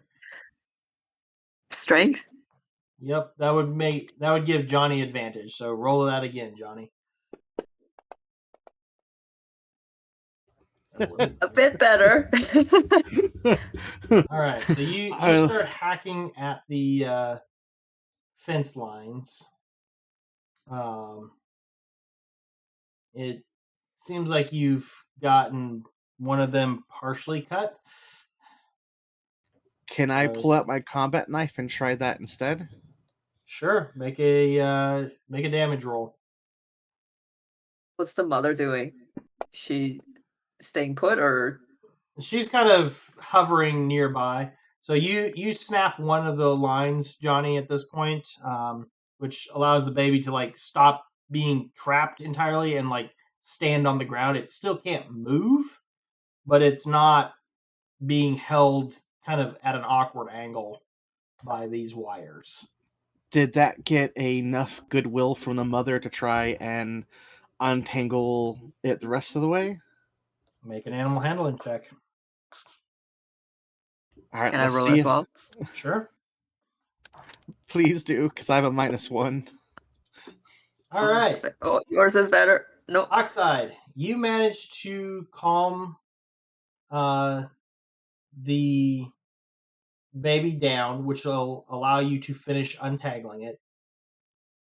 And it runs back over to its mom, who kind of makes a strange crunching sound in your direction, and the two of them gallop off across the grass. Cool. Okay, let's turn on the Yes, generator I and will. run I will back. flip it back on. All right. So one of the wires seems to be sparking and snapping while dancing around. You feel like I it am might going to start a fire whack at it this to try point. to.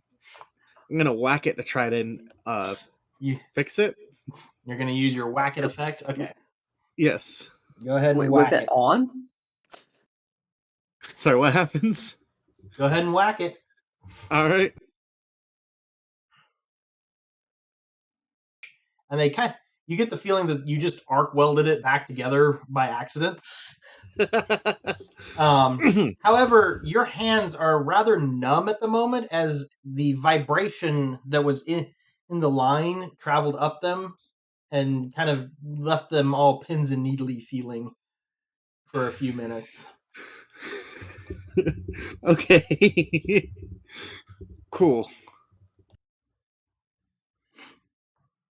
I'm going to turn and look like Jar Jar Binks after he shocked himself in episode 1 and be like, how's everybody doing? My arms are basically limp. Dull just kind of waves the rope like, do we still need this? No, No, I'll let's run back. I'll So he try just my starts. best to recoil it. Yeah, Dole And will just so, recoil it and hand it back to you. cool. Am I able to hold on to it? You can hold on to it. It's just you everything feels kind of mushy in your hands. Okay. I will attempt to reclip it to my pack. Okay. You get it clipped back on there. After a minute or two, it starts to feel pretty much normal. So you continue down,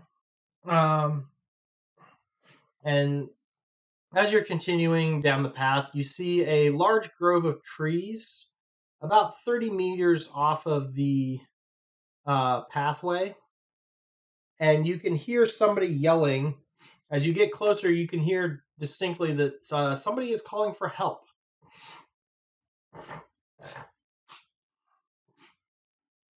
Can I see where that is coming from? At the moment, no, because it's back up in the trees. Can I insight check it? Sure. I don't know what you're inciting against, Like, but is it? Do they really need help, or is this a test by a druid that's being held down by a Trent that's being controlled by them, and testing you to see if you're a good adventurer or not? well, you can't tell. All right, cool. Because that may or may not have happened in the past.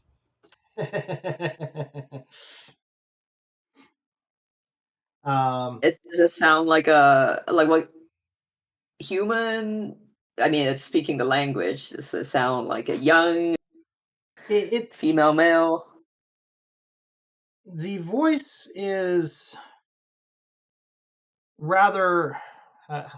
First off, roll me a perception check. See what you. All right. So you notice a couple of things. First off, there is a note of terror in the voice, and the way it sounds like somebody who is rather young, but it's much deeper than you would expect from a child. Teenager. Okay. Is And I know which direction it's from. Yeah, it's coming from the large stand of trees ahead of you. Yeah. You also notice a owl sitting at the edge of the tree line. An owl? An owl. Like a white barn owl. how big is the owl? Owl sized. Okay. It's Harry Potter, let's go. Does he look like he is judging me? How would you know with a 5 insight?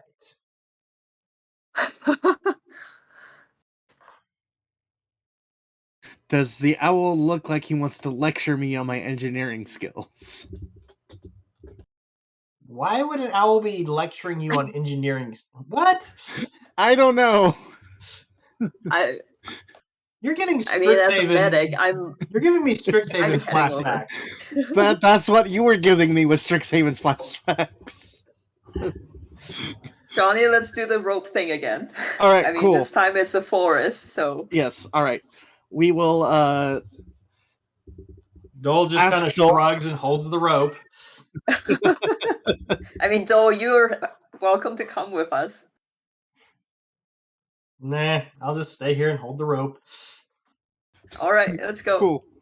Sounds like it's terrifying over there. Let's go. I'll hold my handgun out as well, just in case there's a danger. Yes, Okay. I will rest my hand on my P90, but keep it in a non-threatening position, but ready for me to flip up at a moment's notice. All right. So you head into the wooded area, following the sobs, cries, and shouts for help, and come across a small clearing. Within this clearing, you notice a small garden and a couple of wooden chairs and a well near one of the larger trees. Is Timmy stuck in the well? As you come around, you find a small boy with horns on his head, choking and sobbing, calling out for help. Nearby lays a elderly woman with horns, unmoving. Does she have any expression? Well, she's laying down on the ground, unmoving. The boy is sitting there. Oh, They're like, oh, help me, help. okay, I quickly run over just to, I guess, to feel the pulse of the older lady first. All right, give me a medicine check as you check her, as you look her over. All right. You are able to find a pulse, but you're not sure what happened and what injuries she might have at the moment. Okay. I mean, she's alive for now, so I'm gonna. You said the boy was choking, so I'm gonna check. Well, it's not like he's choking on an object. He's crying so hard that he can't really speak. He's so upset that it's like he's crying so bad that he's choking on the sobbing. I would like to pull out the panpipes and try to play a soothing song. All right. Give me a persuasion check. Oh, it's the same modifier. Yeah. I make him cry worse. The song does not go well. I for try whatever to talk reason, to him. You, Johnny, you thought of what would be soothing to you and decided it would be AC/DC's Highway to Hell and tried to play that on a panpipe. It did not go well. No, it did not. The child kind of startles in fear and like tries to burrow himself into the woman's body. I try to calm him and ask him what's wrong. All right. Give me a persuasion check.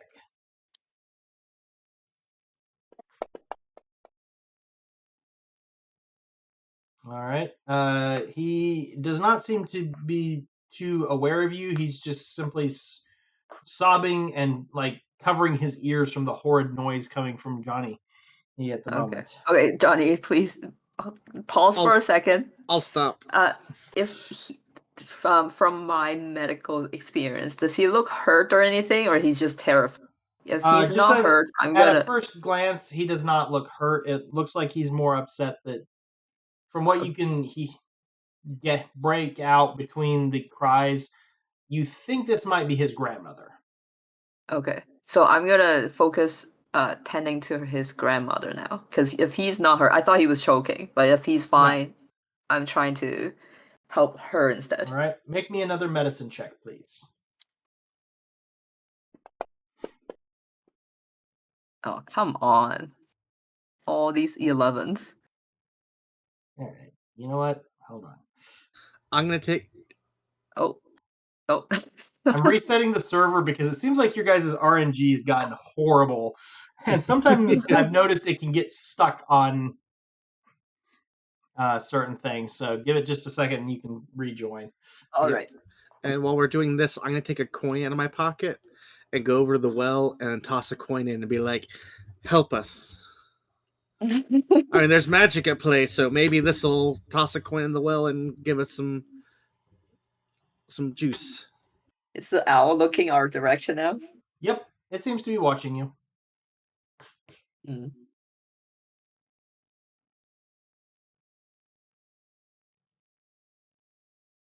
I'm gonna keep trying while waiting for this. Okay.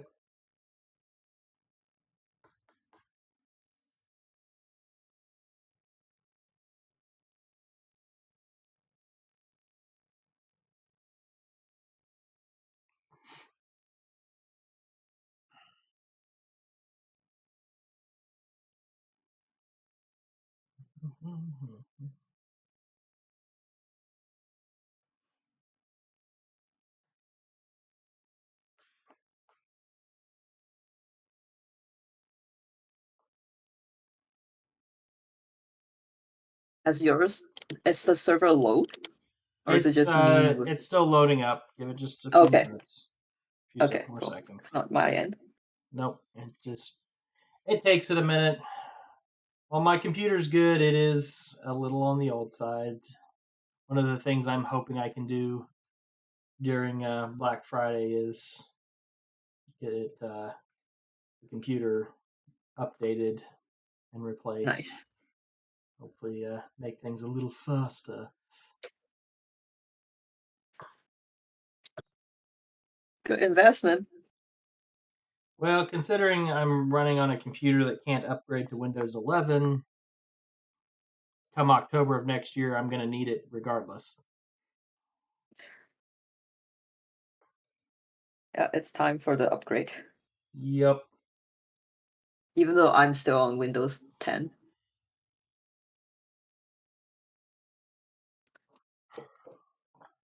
Same. I'm waiting for Windows 11 to get to a point where it's more stable.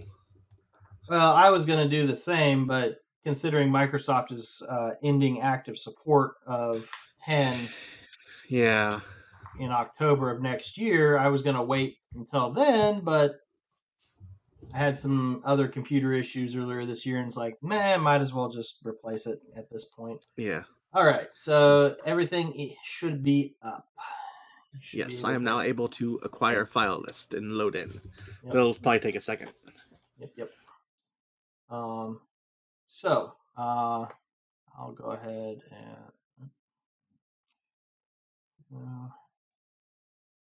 and you wanted to try some more medicine there, Oxide. Yep, that is enough. So you finally get the child out of the way enough and are able to look it over with a 22 total. She does have a head wound, but it does not seem life-threatening.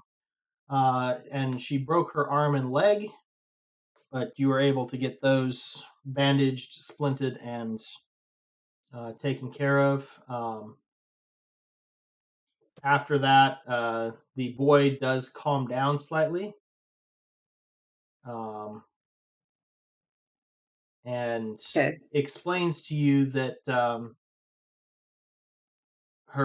his grandmother was up in their treehouse carrying something, leaned up against the railing, and it broke free, causing her to fall. He can't carry her back up to the treehouse, and he can't carry her into town. So he was, and his grandfather is away on business, but will be back tomorrow. I will look up to see if I can spot the treehouse. Yeah, you do see a area that looks like it's been improved slightly with a set of railing around it. How high up is it? Um, it's about 15 feet off the ground. Am I able to climb up to the railing? Considering that there's a set of stairs now that you've noticed it, and looking around, you can find them. You can Cool. definitely. Can I use my Okay. engineering kit to try and fix the railing for them? That's going to be And a little bit more of a time-consuming process than you okay, feel like you've got time for. all right. I will give him some pointers of things to get in place for when his grandfather arrives tomorrow to help fix it quickly. All right. He nods and says, "Yeah, that's what grandfather was going and running errands to do, is to get this to finish getting the supplies to fix it." Ah, Okay. cool. Meanwhile, keep her comfortable. Yep. So you can help get her back up the stairway into the little tree house that is there. Um, she wakes up about 15 minutes later as you're getting her settled, and thanks you for helping her and her grandson. Anytime, ma'am. But Take care. Oxide's the one who helped you the most. She deserves all the credit. Yep. Like I said, you do notice that the boy has a set of horns, looks kind of like a bull. Um, the grandmother has two sets of horns, one attached to her head and one that is kind of like tied on. She Are you asks you. locals? Oh, sorry. No, go ahead. No, I was just gonna ask, are you like locals? Are you travelers to this planet? Oh no, we're from here. What can you tell us about the gentleman named Puck? Oh, a very nice dear. He tries to help us out when the best he can, especially after some of the things those nasty uh, people do. But you don't seem like them. For one, the eyes give it away. You're not glowing. Oh No, yes, we're not Gau. no, we are not allies with them. We are actually trying to defeat them. Yes, well, Perhaps this Mister Puck can help us in that regard. for the most part, he just does what he can that we can stay out of the way and not be noticed by them. True. So Uh, he is a good person in your eyes. He's helping you. Oh, quite so.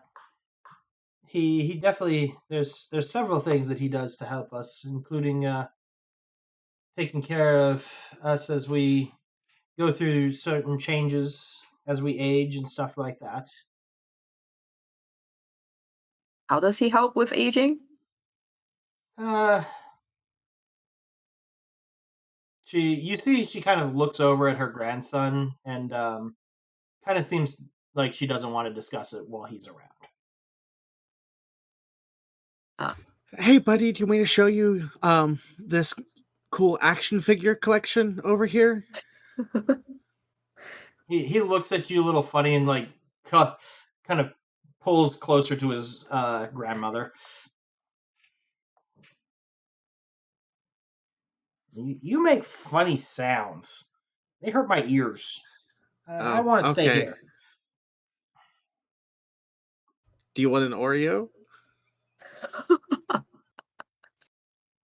I'll pull an Oreo out and offer it to the child. He looks at it in kind of confusion and disgust. I'll break half of it off and eat half of it so he knows that it's safe to eat. He's still looking at it in disgust, like it does not smell like food should smell like. Okay, I'll eat the other half. I can't let it sit. I'll have a half-eaten Oreo. Mm-hmm. I'll talk to the grandmother saying that I would love to be able to chat with you later, but we do have a meeting with Puck. So if you think he is a good person helping the community out, Most definitely. We probably wouldn't be here today if it weren't for him. does he help with technology? No. He doesn't really help with technology, but he does help us stay hidden and away from the eyes of the Gould. Okay, I have seen his magic tricks. Okay. Oh, it's not Yeah, magic. He has great power.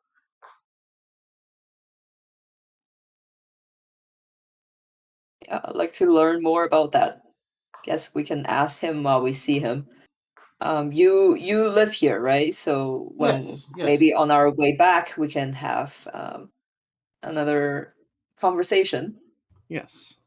And perhaps I can take a look at that railing as well. Very well. I shouldn't keep you then.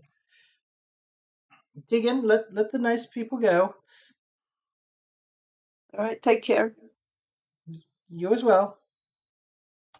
Bye. She kind of settles back down into her bed. We'll go back to the path where All Dole right. is, still holding the rope, I assume. Yeah, he's standing there just like, took you guys long enough. I was about ready to start pulling on this thing to see if you guys were still there. Okay, let's continue. Yep. Yes. You And look, I didn't continue- get shocked this time. Yep. You continue further down the pathway when you notice a flash of light off of metal in the grass about a dozen yards off the path.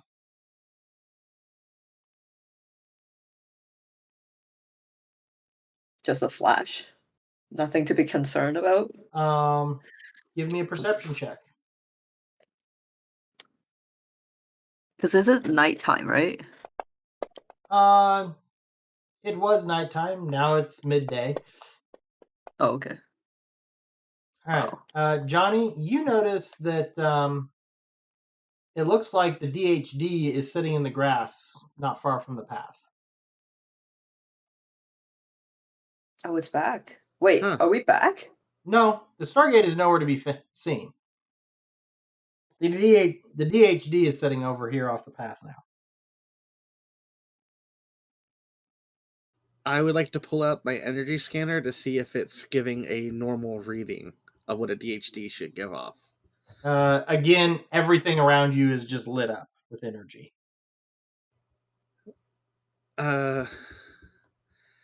Interesting. Okay,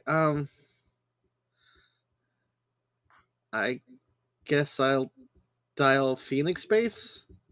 All right. So you go over there, and as you go to put your hand on it, the DHD explodes, and you get Nickelodeon slimed.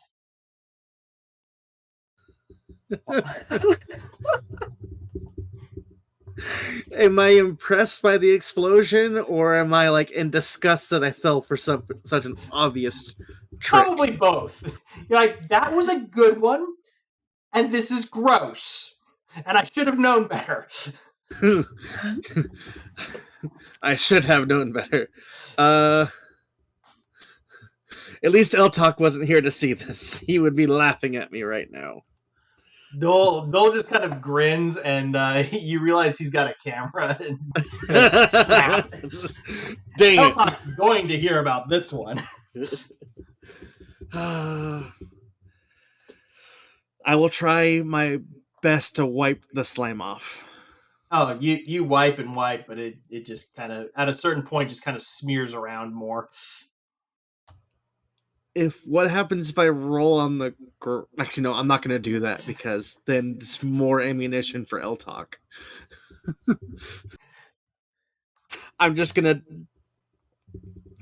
try and preserve my dignity and go back to the group. All right. Oh, I almost forgot. As you guys were leaving the Minos house, they did tell you about a creature called a Vambisk, also known to hide in the woods and make sounds like a injured person or animal to lure people into a trap. Ah. Does this Okay. beast ever get caught in wires? No, that was probably a Grumgriz. Okay. Does it? We Is- farmed them. Ah, okay. How can we tell if this cry is real or not? Is there a way to distinguish that? Just pay attention, but generally, most people don't go wandering into the woods. Well, we got lucky that you're not one of those. Yes. But yeah, so that did happen before you guys left the house. All right. But Okay. now Cool. you've got Johnny covered in Nickelodeon slime goo. Fortunately, it doesn't seem like it's going to be a problem for long, as it seems to be getting warmer. Feels like the sun is getting hotter and hotter as, Johnny, you start feeling crunchy. I need both of you to give me a survival check.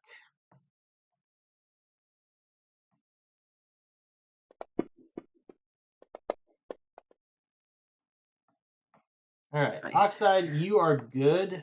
Johnny, you end up with, between the slime cracking off of you and having to break that loose, and the effects of the heat, you gain a level of exhaustion. Oh, Ooh, no. That's no good. Nope.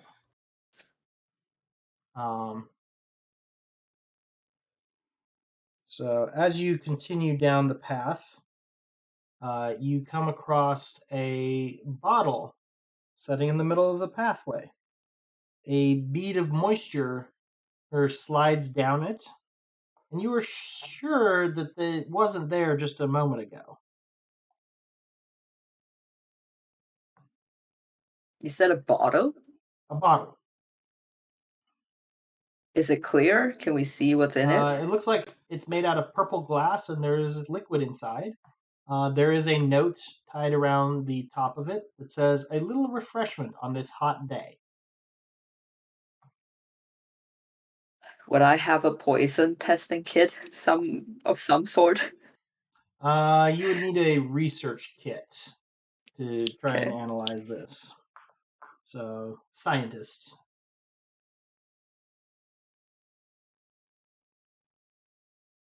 I don't know, Johnny. I don't feel it's safe or wise to drink a strange liquid on an alien planet. You are correct. Good news is wisdom is my dump stat. I would like to take my pinky and dip it in and see if anything happens to my pinky. And if nothing happens, So, I as you will... dip your pinky in there, you hear a small voice. Sounds about like Alvin the Chipmunk. Oh, I wouldn't do that if I were you! Followed by a giggle coming from the other side of the path. No. Go ahead. Wait, are they small people? Can I see you? After a moment, you see two tiny fairy-like creatures flutter out of the grasses, and they introduce themselves as Tuts and Alvin. Oh, it is Alvin. All right. Can I use sleight of hand and pretend to drink it? Sure, roll me a sleight of hand check, but if you fail, it's going to end up that you drink it. Oh, All right, you did not fail, but you like plug it with your thumb and act like you're drinking it. One of them says, "That's a gift from Puck. I think he's being helpful." As the second one covers his mouth and starts giggling uncontrollably. what does this liquid do? Oh, it'll cool you down. Not sure about the Can- bottle though. Can I insight check? Sure.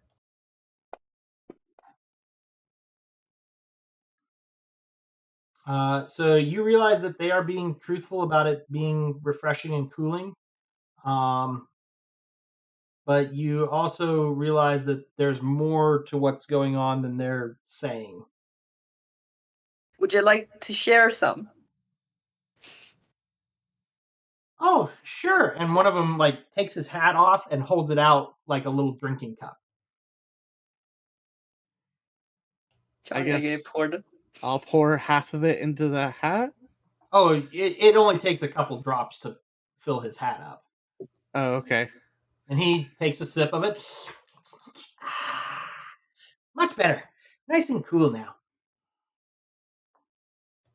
I'll take a couple drops and drink like 2 drops, the same amount. Okay. So you suddenly feel the heat vanishing and you no longer feel exhausted. Ooh, that tasted like crisp, cool Coca-Cola. I like some. I will offer the vial to Oxide. Okay.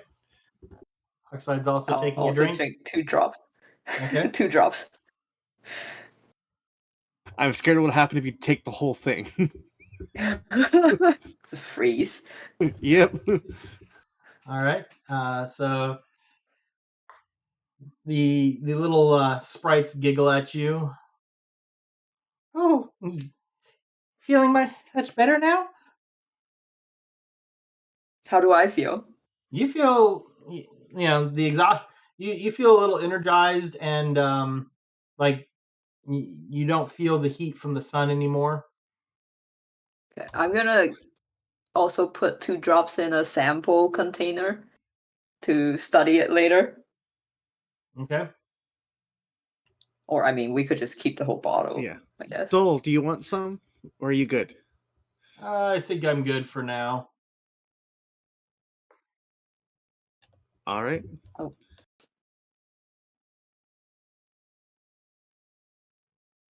Well, would you like to journey with us? Because we're about to go meet with Puck. Oh no, we'll talk with him later. All right. Have fun. Does he always provide you with refreshments on hot days? Oh, sometimes he does. He usually does it for travelers, though. You should have got a pop up for a roll, Oxide. Yeah, I saw. That's not good. Oh. All right. So as you finish up talking with them and begin heading further down the path, Oxide, you don't seem to be affected by this, but Johnny, Oxide's getting taller, and so's Dole. Oh, And suddenly you How'd realize you- that you are half the size that you were a few moments ago. Johnny, what's going on with you? Did Did my did All of your everything else gear and shrink with me? equipment shrank at the same rate. All right, cool. Because I don't want to be drowning in my clothes. Nope, you are good. Hi, how are you guys doing up there? What is wrong with you? I don't go know. to check on you. Medicine check? Can I even have I ever seen something like this before? Give me a science check, please. Science. It must be the drink. Yeah, so you realize that this isn't actually magic. You're also realizing something about some reports that you read regarding some folks that SG-1 encountered known as the Salish.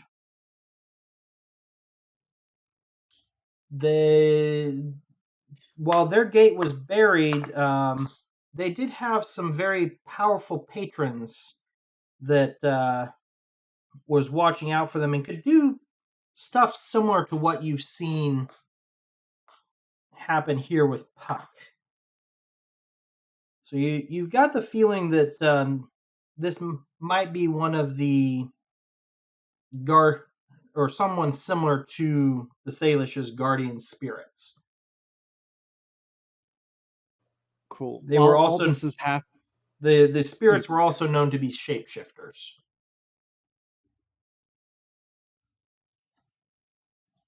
I'm gonna look over at Dole and try and put oxide between me and Dole in case he tries to take another picture of me. Who's taking picture of you? Oh, he took a picture of me in the slime to give to L-Talk. I'm making sure he's Oh. not doing that again. He's already gotten that taken care of. We noticed it when you started shrinking.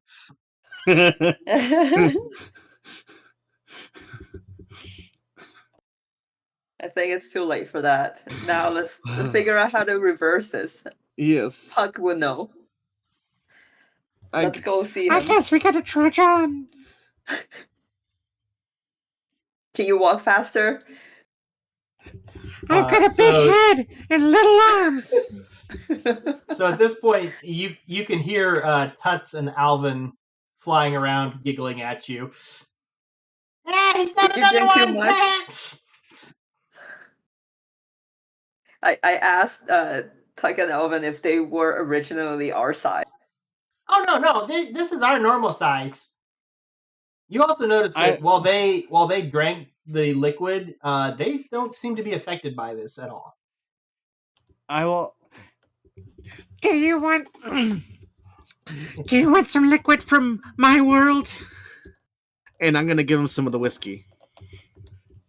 They're gonna die. Drunk fairies. This is the last thing any galaxy needs is drunken fairies. Well, maybe they'll prank each other instead of me next time. So they again pull the hat off and take a couple of drops and sip on it. After which the giggling gets more high-pitched, delirious, and you can tell that they are having trouble flying in a straight line. I will laugh at them. That water! It's spicy water! Yes, now what you should do is see who can race from that tree line to that tree line the fastest and weave between the trees. Whoa, there's a lot of trees over there. I think I'm gonna get... And they both kind of collapse unconscious. All right, they won't follow us anymore. Okay, Elmo. Do not tickle me.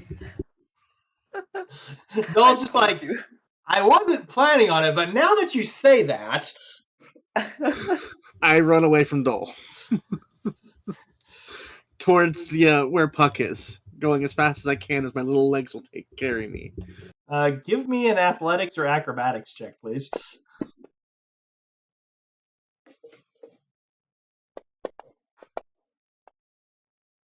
Yeah, you don't manage to escape at all, and he like picks you up, kind of tickles you, and throws you on his shoulders, so that your short little legs don't slow the rest of the party down. I'm gonna harumph.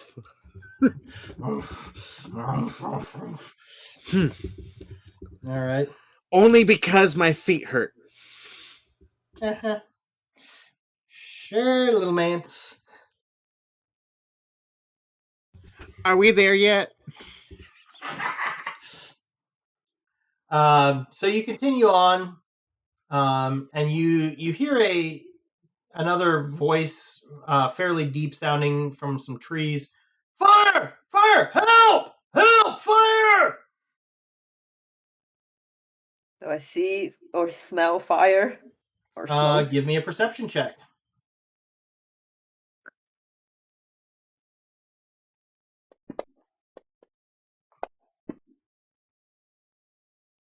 Johnny, you can't tell for sure. Oxide, one, you notice that there is no smell or like you can't smell smoke. You don't see fire, like smoke rising or see fire.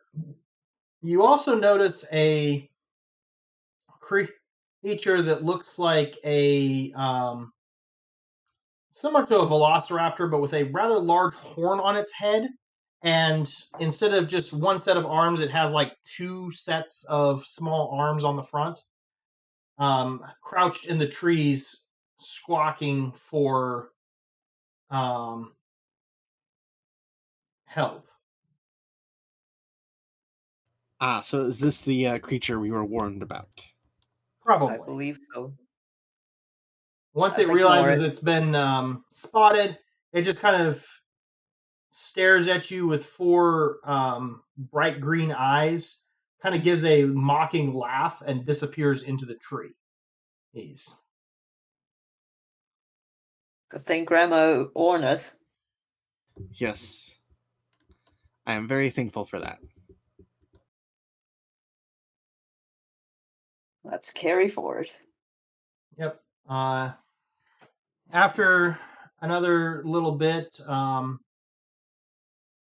Johnny, you feel yourself returning to normal size, and you see a fork up ahead in the road, occupied by a old man with tattered robes and long, ratty, wild hair. The amount of dirt accumulated on him makes it impossible to see his skin, and before him is a shallow tin dish with a few coins of copper littering the bottom. The stench of unwashed body mingles with alcohol, which blows forth every time the man exhales, making it very uncomfortable to be in his presence.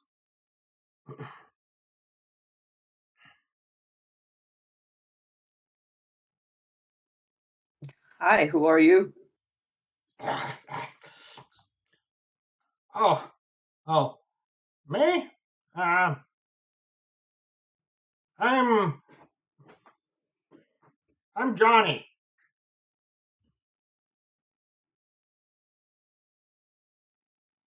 Can I get an inside check? Sure. If he's telling the truth, or he's just, I mean, he's probably.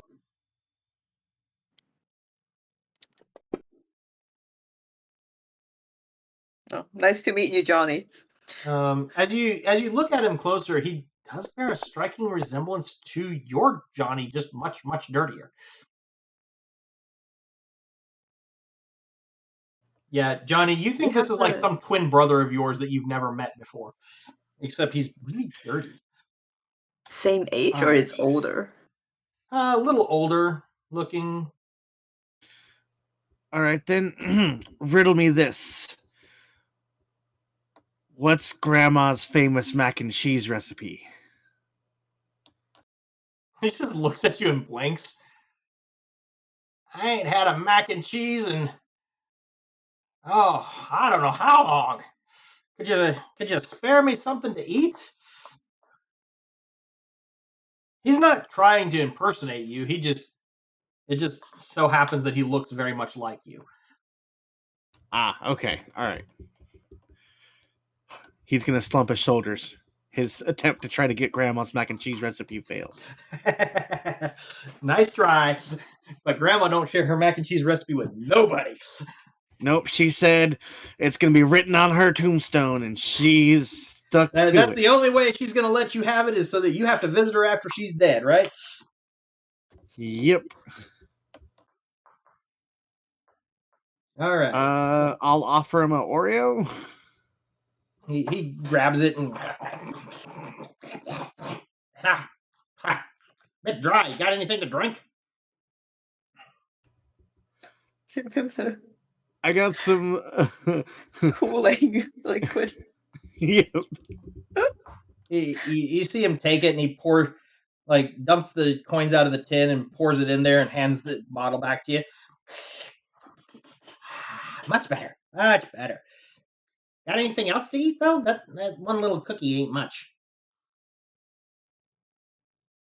I'll take one of my rations and give it to him, one of the MREs. All right. He begins, picking through it and trying to figure out all the plastic and stuff. The instructions are written on there. He starts looking at it, and you realize he probably can't read English. Okay. All right. Okay, so you rip that open, you pour that into that, you shake this thing up, that you crunch it, and it heats itself up. So he's sitting there doing all this, and, the food starts warming up, and he's just sitting there eating away. All right, now that you got food, which way Johnny, to... Make me a Constitution saving throw.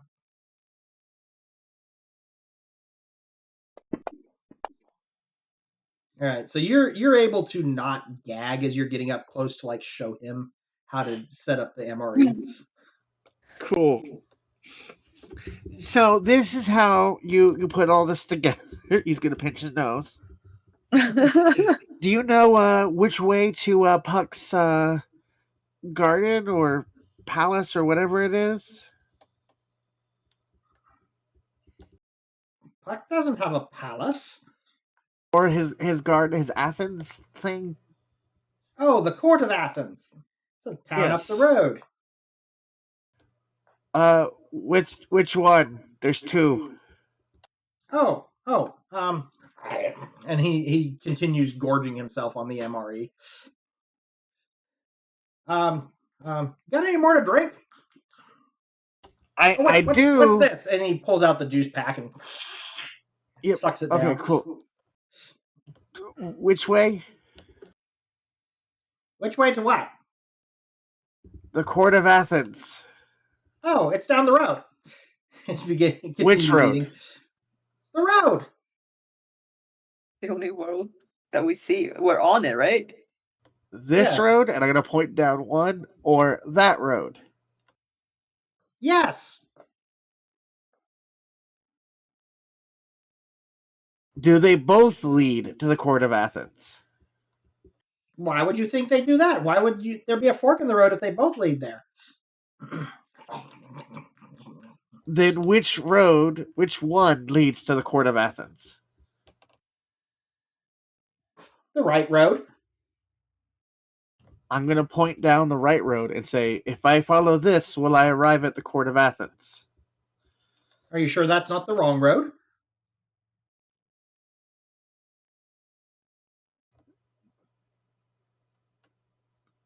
Maybe some more food will help jog my memory. I don't know. Maybe I don't have more food unless you have answers. I've been giving you answers to everything you've asked me. Just because you don't Pug will like have an a answer feast. doesn't mean it's not an answer. If you come with us, Pug will have a lot of food. Oh, they don't let me in town. We can bring you some. Just come with us. Okay. And he kind of waddles over by Doll, who's just blanket up and puts his coins in a pouch and walks over to Doll. So where are we headed? We're following Court of you Athens. to Pugs. You're Follow your nose. Follow my nose. All I smell is me. Okay. You can still smell yourself. It's that bad, yes. Is there any signs at this fork in the road? Nope. Give me an How about insight your check. detection, your device? Does it glow brighter on one side? I will pull it out and check. All right. Oxide, you're starting to realize that this guy, the way he stands and moves, reminds you a lot of Puck. Johnny, you check. It's just energy everywhere at this point. Cool. So he looks like Johnny, but resembles Puck. But he acts like Puck, yes.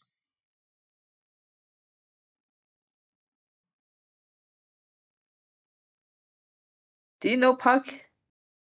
Do I know Puck? Oh, Puck's a great guy. Such a cool dude. He sometimes lets me have dinner with him, even though nobody Yeah, else likes me around. Let's go have dinner with him. All right, lead the way. You lead the way. You know the way around here. We're just visitors. What makes you think I know the way? I'm You so have hungry I dinner can't with think him. straight. Well, if you can't find the food, then we don't have any more food to offer, and we would like to offer you food. No. Well, if you don't have anything else to, if you don't have any more food, I'll just sit back down here. You will starve.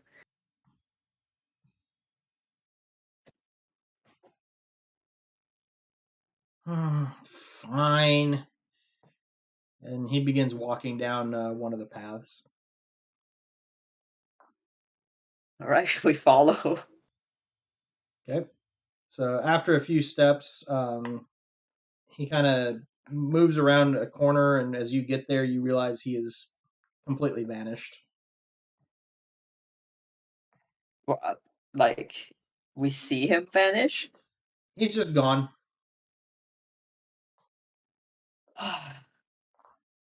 This planet is so weird.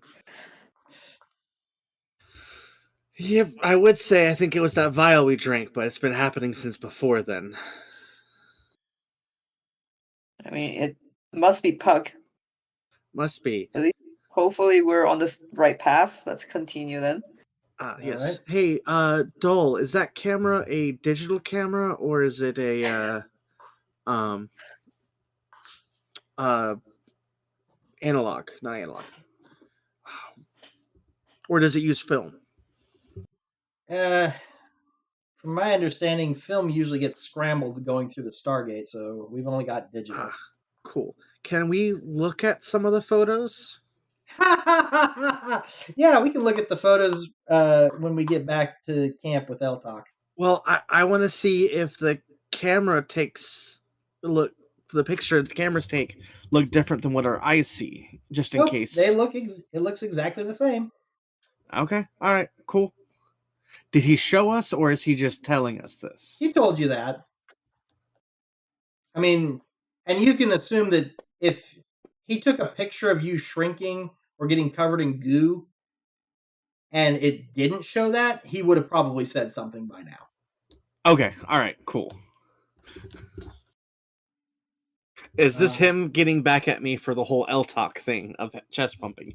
Pretty much.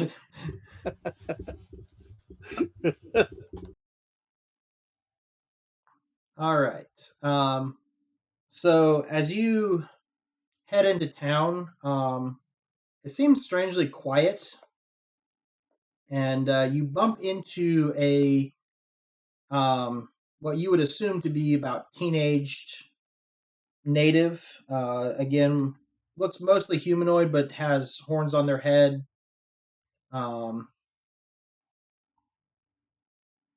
She seems a bit nervous.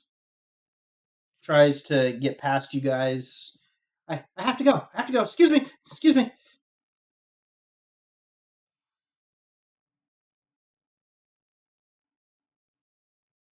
Are you okay? I just need to get out of here. They're after me. They catch me. I don't know what they'll do. Why are they after you? Haven't you seen them? The Baelid! They'll tear me apart! I've got to get out of here!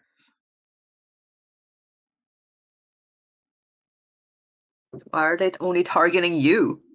And you can hear from a couple streets over the sounds. It sounds like somebody pursuing this young person.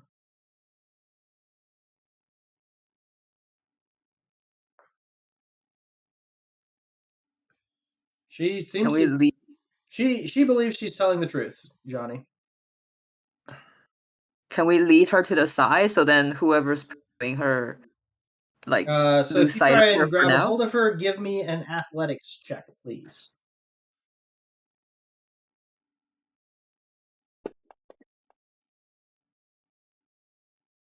So you begin trying to grab hold of her, and she like is twisting out of your grip, trying to get away. Doll will assist you, so roll that again.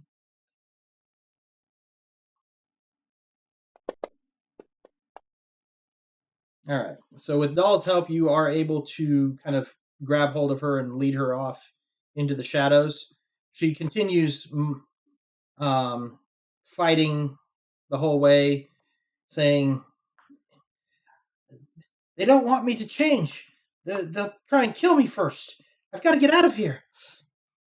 Um, After a few moments, you see a large group of Minoans who, again, are the people with horns attached to their heads, kind of have a bovine looking face, come around the corner like they're looking for the girl.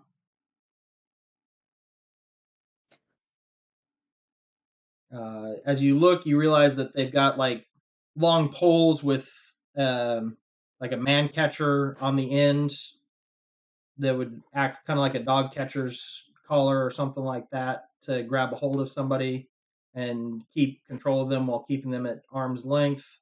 Others have nets. Some of them have syringes filled with a strange glowing fluid. Are they within earshot? Yeah, you can hear them. Okay, let's just. I tell her to, like, signal for her to just be quiet. She clams up. We'll keep an eye out to see if the guards are And you going away. hear him calling a name out, Flora, and she kind of flinches when they call that name.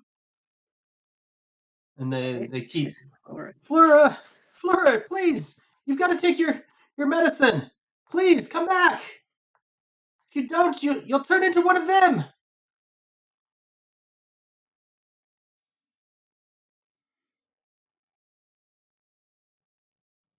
If I whisper, would people hear? No, they're making enough noise that you can talk softly, Okay. and they're not going to notice you. I'm gonna ask her, what are you gonna change into? She kind of, no, I'm not getting, no. Don't you see them? They're gonna kill us. They're gonna kill us all. We've got to get away from them. Who's us? Are there more of you that are captured? No, they'll kill you too if they catch you.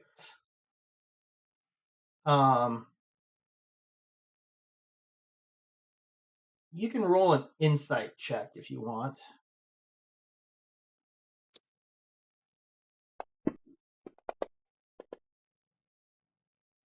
All right. Oxide, you can tell that there's something going on, but this seems like an almost unnatural level of compulsion that she's got to try and run away, especially considering that the way she's talking, she's not seeing Minoans in that group. She thinks it's something else that's trying to kill her. And with my medical experience, do I sense that she has some sort of, like, is she She has some sort of delusional? paranoia or delusions going on. Okay.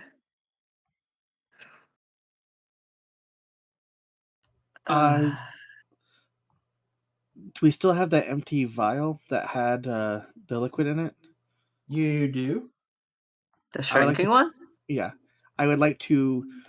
Because we already preserved some of the drops of it, correct? Yeah, there's still some liquid in there.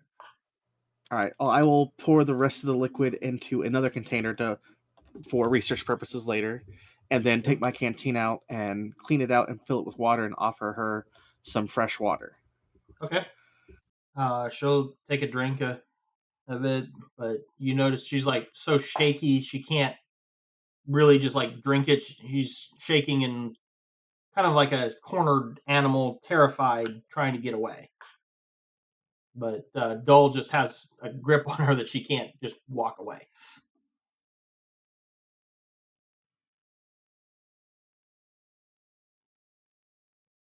What will they do to you if they catch you? They'll probably tear me to pieces. They don't want it to happen. They don't want any changes to happen. What changes? I'm becoming an adult, and they don't want it.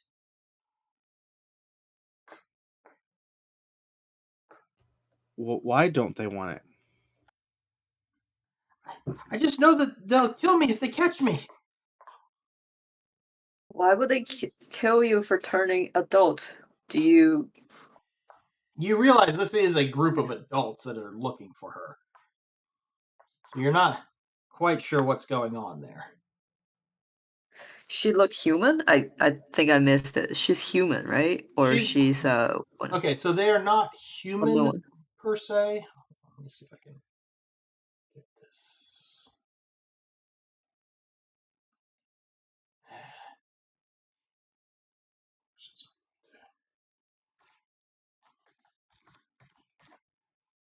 Try and get you a picture here.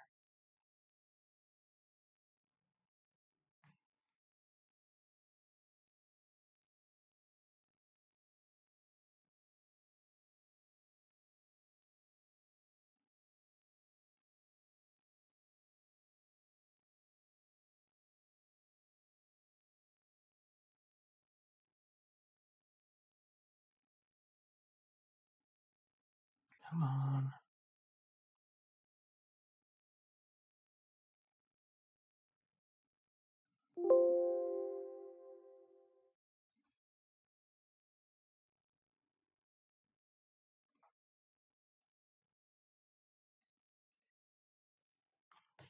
Let's see if this will work.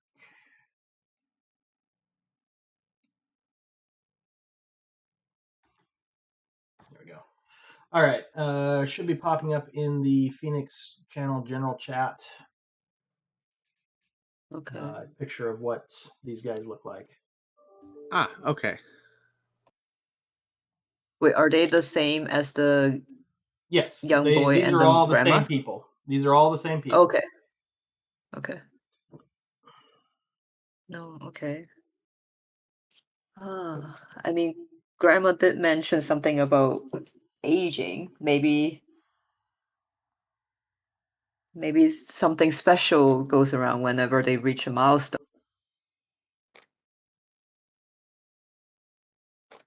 So, what will happen to you when you age? I'll turn into an adult. But what does that entail?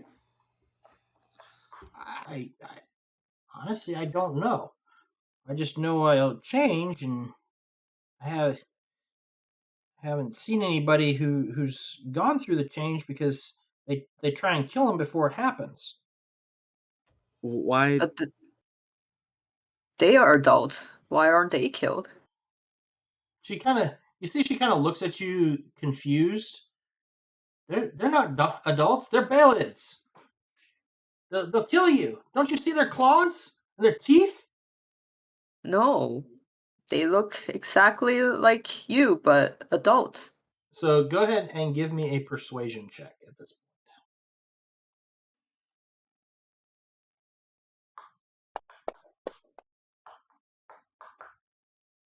Johnny, you want to give that a try?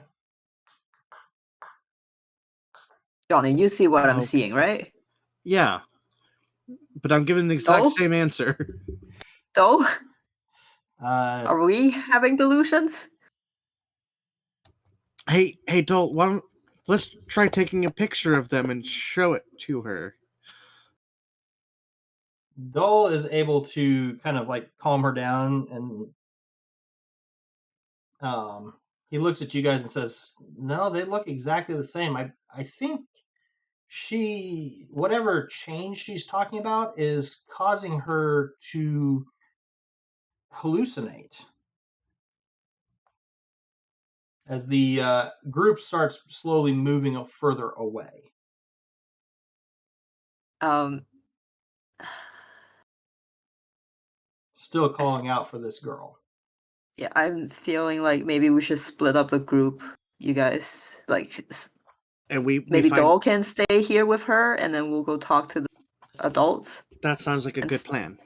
Okay. And see what's actually going on. All right. So you go. Sorry, I didn't mean to cut you off. You go to talk to the adults.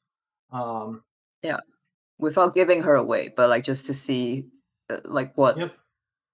they're looking for. One of them steps forward. Greetings, strangers. I'm Bojin. I would normally offer you food and welcome, but we seek a lost girl. Have you happened upon her? Why are you seeking for her? Why is she lost? Give me an Did she run insight away? check. Okay. -1. Oh, nice. Okay, so Oxide, you can tell this group of people are as genuinely worried and distressed about this. They are not like faking or trying to hunt this girl down for some reason. They're actually worried about her.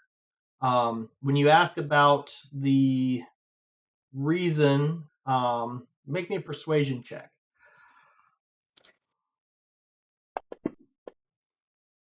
Nope. No. He's not super open about it. He just says that due to some past history that they have, she's in great danger if we can't locate her. Is she sick? I point towards like the it was a needle, right? Yes. With a colored liquid. I am a medic, so He said like he pointing kind of towards looks that. at you and says, "Of a sort, you could say she has a sickness. Yes." Is she in danger? Yes. She is in grave danger if she is not stopped. Stopped. She's trying What to is flee that? the city, and if we cannot catch her before then, it'll be much harder to locate and help her. What does the injection do? You see the emotions playing on his face of he wants to help his daughter, but this is also something that's like not something that they want to talk about openly. It will cure her. I'm a traveling medic, and I would like to learn more. Is this a normal process? We do not Like have time to get. Do you know? Have you seen her or not? I can't say I have. Well, then we must be off, and they start moving away.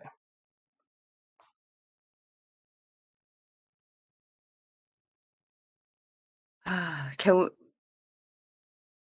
you said the father is there? Is there a way that we could like? That's who you were talking to. Okay. Is there anyone else? Like who? He I guess seems to in be the this leader surrounding of area. this group that's trying to locate her. And outside of this group, are there other people around? Not really. Okay. Johnny, what do you think? Do you trust that they have good intentions? I couldn't really get a good read on them. Yeah, I mean, she seems like she is unstable mentally, but Yes, I just don't know what that injection's gonna do to her. Like what? but it's hard. Do we have the right to stumble upon their what they do in their life and tell them what to do or not to do?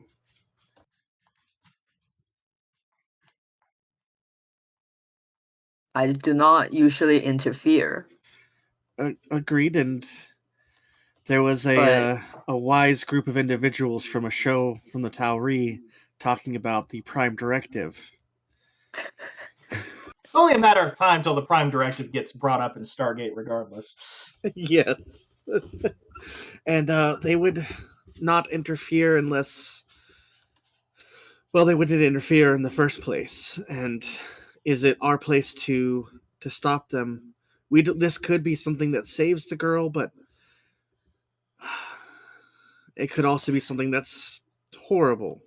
We don't know enough about them, because what if withholding this causes something bad to happen if we yeah, don't let her be returned, or what if something good happens? We don't have enough information. we need more information. What do you think if we go try talking to the father again and say we have information of his daughter, but not let him know where she is unless he tells us how Yes, they're planning to help her?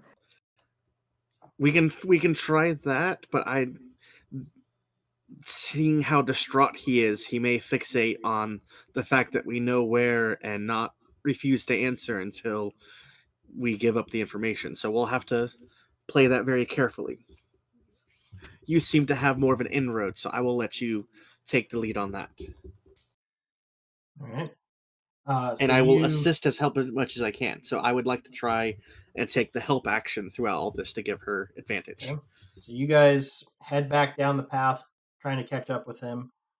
You're able to get him kind of by himself slightly, as others are looking for the girl somewhere along the way. He's kind of off on one side at the moment, so you're able to get him just a little bit by himself, and he seems a little Yeah. less guarded at the moment because there aren't others around to critique him, so to speak. Yeah. Mhm. He sees you and he kind of, what do you want? Since you won't help me find Like my daughter, I must find her myself. like I said, I am a medic, and I was not being completely truthful about not knowing where your daughter is. I have met her, and I do sense that she is a bit unstable, but I would like to know Of course, how she's you're planning to unstable. She help needs her her. medication to stop the damn. And he kind of stops for a moment and then finally just looks at you. It'll keep her from changing. One of the Gould came here long ago and began experimenting with our genome. If she doesn't get this, she's going to turn into some sort of rabid wild creature. We haven't had one in ages since Huck began helping us, but we didn't catch her in time to give her the medication to stop the change as she grew into an adulthood. It will all it is to stop her from turning into one of her attack dogs. Is this a permanent cure, or is it a regular injection that she will need? It's a permanent cure, but it can only be given right before the change. It deactivates the genetics that cause the change as you become an adult. Otherwise, you turn into a Baelid. Can I inside check to see if he seems sincere? Sure.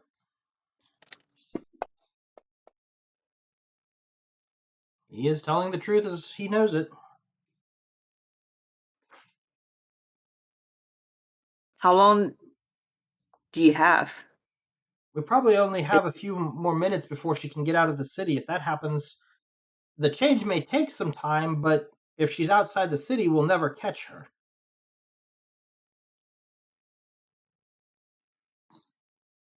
I will. What do you think? I. You believe him, right? I believe him. What do you Then think? If I we I can radio Dole and have him bring her here. You or have her? just let's Where bring the is she? father. No, you keep quiet. You, as a father, you come just by yourself. If you've got her and that's what it'll take, yes, I'll come. I'll come. Please, help me. And she will be fine after the injection. She'll grow into a normal adult and live her Yes, life. yes. It will take her. It may take her a few hours to a day for her normal brain chemistry to reassert itself. The genetics cause us to try and escape from the city and find others in the wild of the Balid type, but until that time, there's not much we can do prior to that to prevent it. Okay, if what you say is true, then let's hurry. All right. Oh. And he looks at you guys expectingly, waiting for directions of which way to go. Yeah, All I'll right, we start heading will. back towards Yep. the last known location. Okay. So you get there and you see her beginning to thrash in Dole's grip, but he pulls out a syringe and quickly runs up and injects her. At which point she kind of sighs, shudders, and collapses. And I check on her pulse. he gently lowers her to the ground and turns to you. Thank you, travelers. I'm sorry. Most of my people don't wish to talk about it, at least without knowing that you're not here to try and take those that change. There was a Gould who came many years ago. They modified many of our population um, to try and make more powerful soldiers. When a young Minoan goes through puberty, they gain an intense desire to flee the city and try and escape, wishing simply to gain power or find others like them. Something in the change causes any friends to appear as strange and horrid creatures.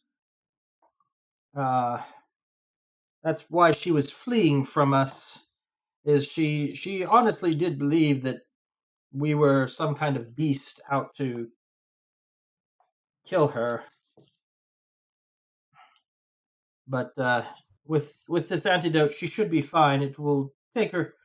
She'll be probably be asleep for the better part of the rest of the day.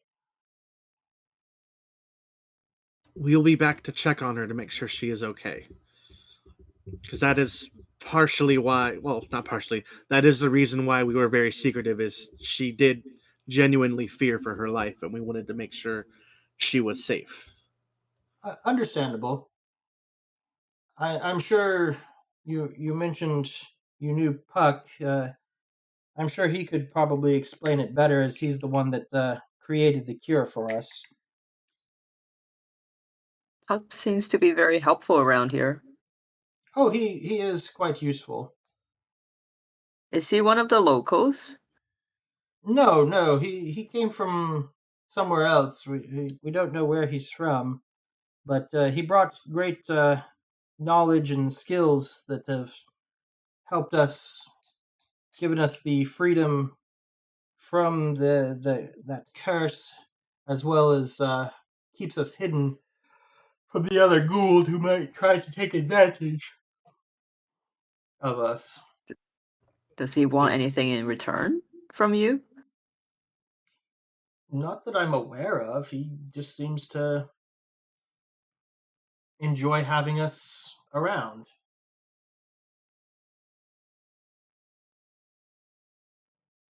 Is Does he do anything with aging?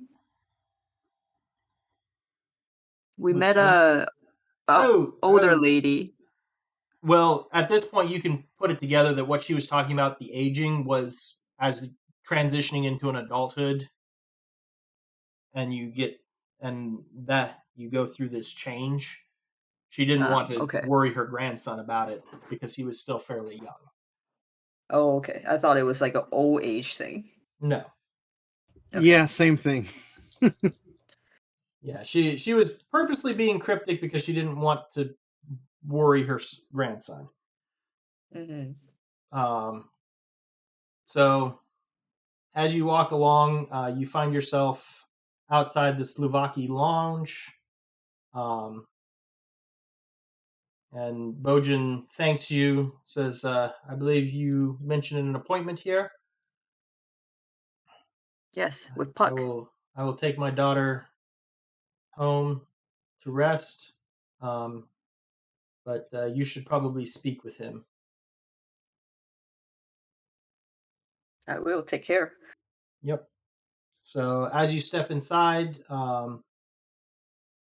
you see several of the horned residents of the city, he drinking and talking.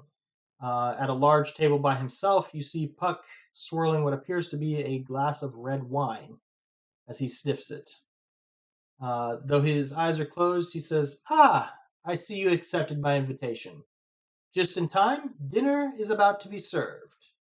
Um, as two of the barmaids come in carrying trays of vegetables in various preparations, as well as cheeses and some meats placed on the table. He drains his glass and motions for you to join him. "Please feast and enjoy. We will continue our talk. Tell me about your walk." It was interesting. We met some creatures and were able to save a child creature from being strangled by the fence, and we fixed the fence afterwards. And I'm gonna shake my hand, still remembering the pain. Yeah. And Hmm. we befriended some of the locals. Yes, some folks came in with word about the poor girl. Ooh, and you might want to give some aspirin to those two little fairies. They're gonna need it in the morning. I think they'll be quite fine. They've had worse. They just don't hold it well. And we'll take a to-go box for the food as we met a older gentleman named Johnny who seems to be starving.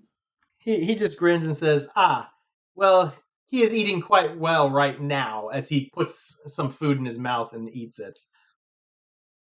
I knew Ah, it. I like to tap my nose, and be like, ah, he knows. Well, you've had quite a So, busy how? day, but Oh, well played. I shall see you home safely, and you will find that your Stargate is working perfectly. Perhaps we'll see each other once again. Much to do across this galaxy, nay, the universe. I'm quite certain you will partake in much of it. Be well." As he waves his hand, and light consumes you, and you find yourself standing in the gate room of Pheonixite. A startled guard drops his cup of Oh, coffee and raises his rifle before realizing who you are. wow, that guy is very powerful. Yeah, Yes. let's not piss him off. Okay. Hi. All right. So you guys will get 2 mission points from this one. Cool. Great. You also unlock the rec hall, and Johnny, you realize you still have the flute. Oh, cool. I am going to pull out my energy reader to see if it's still giving off lots of energy. It is not, and everything around you appears to be normal. Do All we right. still have that vial of liquid? Nope, it's gone. Ugh. Shucks. I would like to go to the med bay and have them draw some of my blood to see if any of it's still in my bloodstream. Okay. I guess They I do could pick too. I mean, they do pick up maybe on it's some dormant. strange stuff, but other than that, they can't tell why you would have thought you were shrunk down to half size from anything in there. It all looks I pretty will normal. reference the pictures of that Dole took. Or did those disappear too? Nope, those are still there. They are quite confused. Shucks. They I can't was figure hoping. out any reason why you would have been shrunk. Oh well, I'll pull out the panpipes and try to play Song of Storms again. All right. Roll me a performance check. Always when it's the. Not I'm really good at playing Song of Storms, apparently. Not under pressure. Yep.